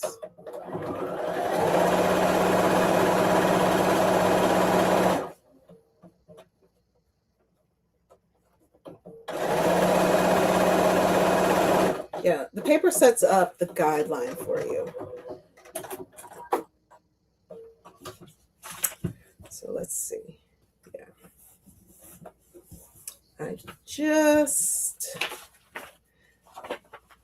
I feel like I have to, because these are such small strips that they don't really want to lay down when I finger press them. I can't, I never heard of a situation where, see, look how flat that is. Like, just showing it to you, it's just laying exactly how it should. I don't think you've ever heard, like, had a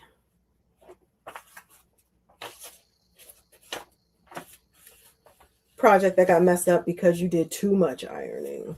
I don't know, maybe it's possible, but I just feel like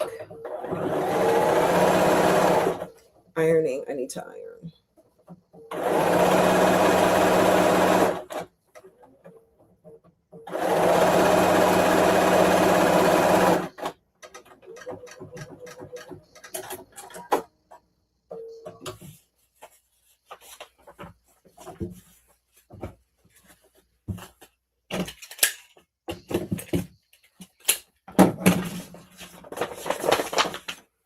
Oh my gosh, 11:53. I'm not going to make it.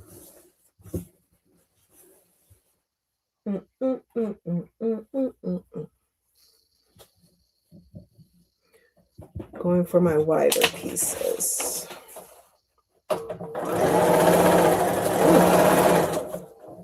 Again, 1/4 inch seam allowance.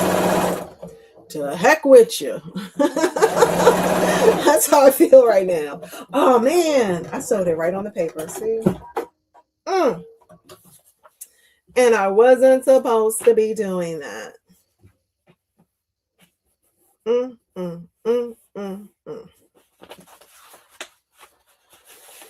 Like I told you. It is clear when a girl's mind is ready to shut down and say, I quit. I'm done. It's time to go to bed now. I guess, and because you use the paper as a guideline, it kind of, or as a guide, it kind of helps you waste less fabric. Because of course I could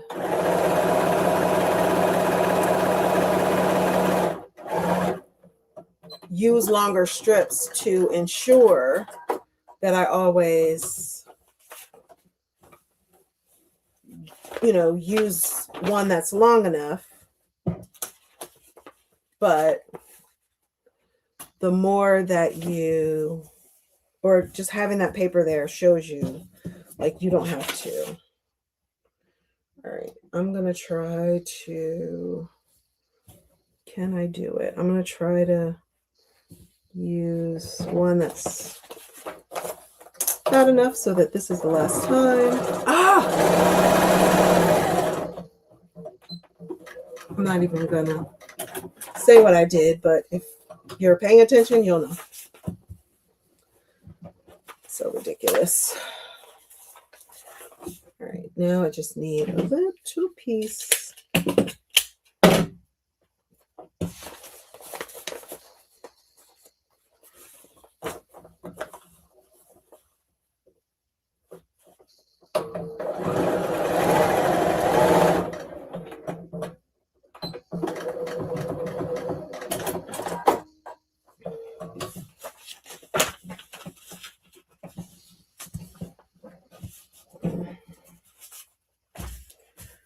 right there. It's all good. Everything is great. Everything is great. Let's see. Checking in on the comments again. So B, Nate says, so B, could you turn these into pot holders or cozies? You absolutely could. You absolutely could. Okay. This will be a cute little cozy. Let's see. Linda says, wait a minute. Robin says, Linda, I say wine. Linda, I say wine is good for you. It's grape juice. True indeed. Linda agrees. True indeed. So,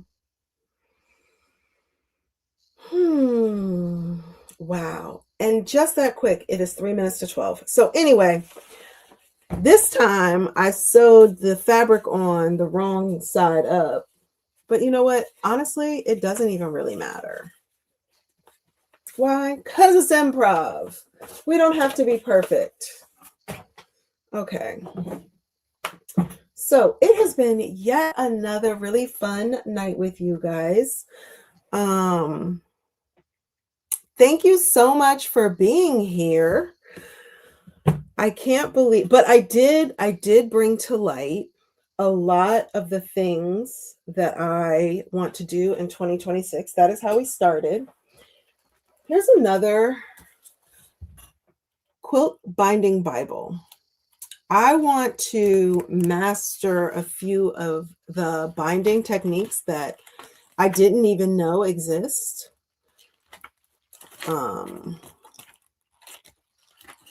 For instance, and of course I won't be able to find it.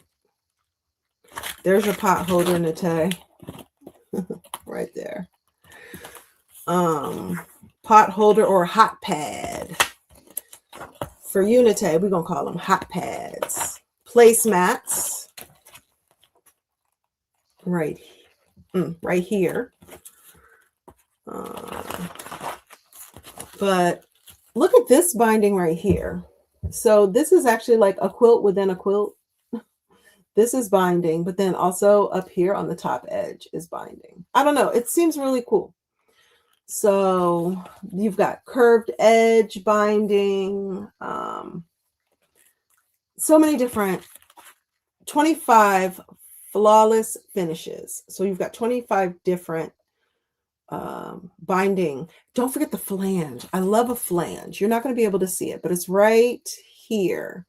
It's a little thin line of fabric inside the binding. But anyway, point is, we started today out, or this evening, our block party, by talking about a lot of the different patterns that I have that I purchased this year or previous years and never got around to finishing. We're going to do that. And I really want to focus on improv quilting and collage quilting in 2026, and just stepping out of my normal piecing comfort zone. So let's see. Nate says, I love these block parties and can't wait to see what 2026 brings you. Aren't you sweet? You are a sweet, sweet, sweetheart. I'm looking forward to what we're all gonna do in 2026. It's gonna be an amazing year. We're gonna manifest great things. And in the interim, thank you so much for hanging out with me tonight. And I will see you the next time. Bye, guys.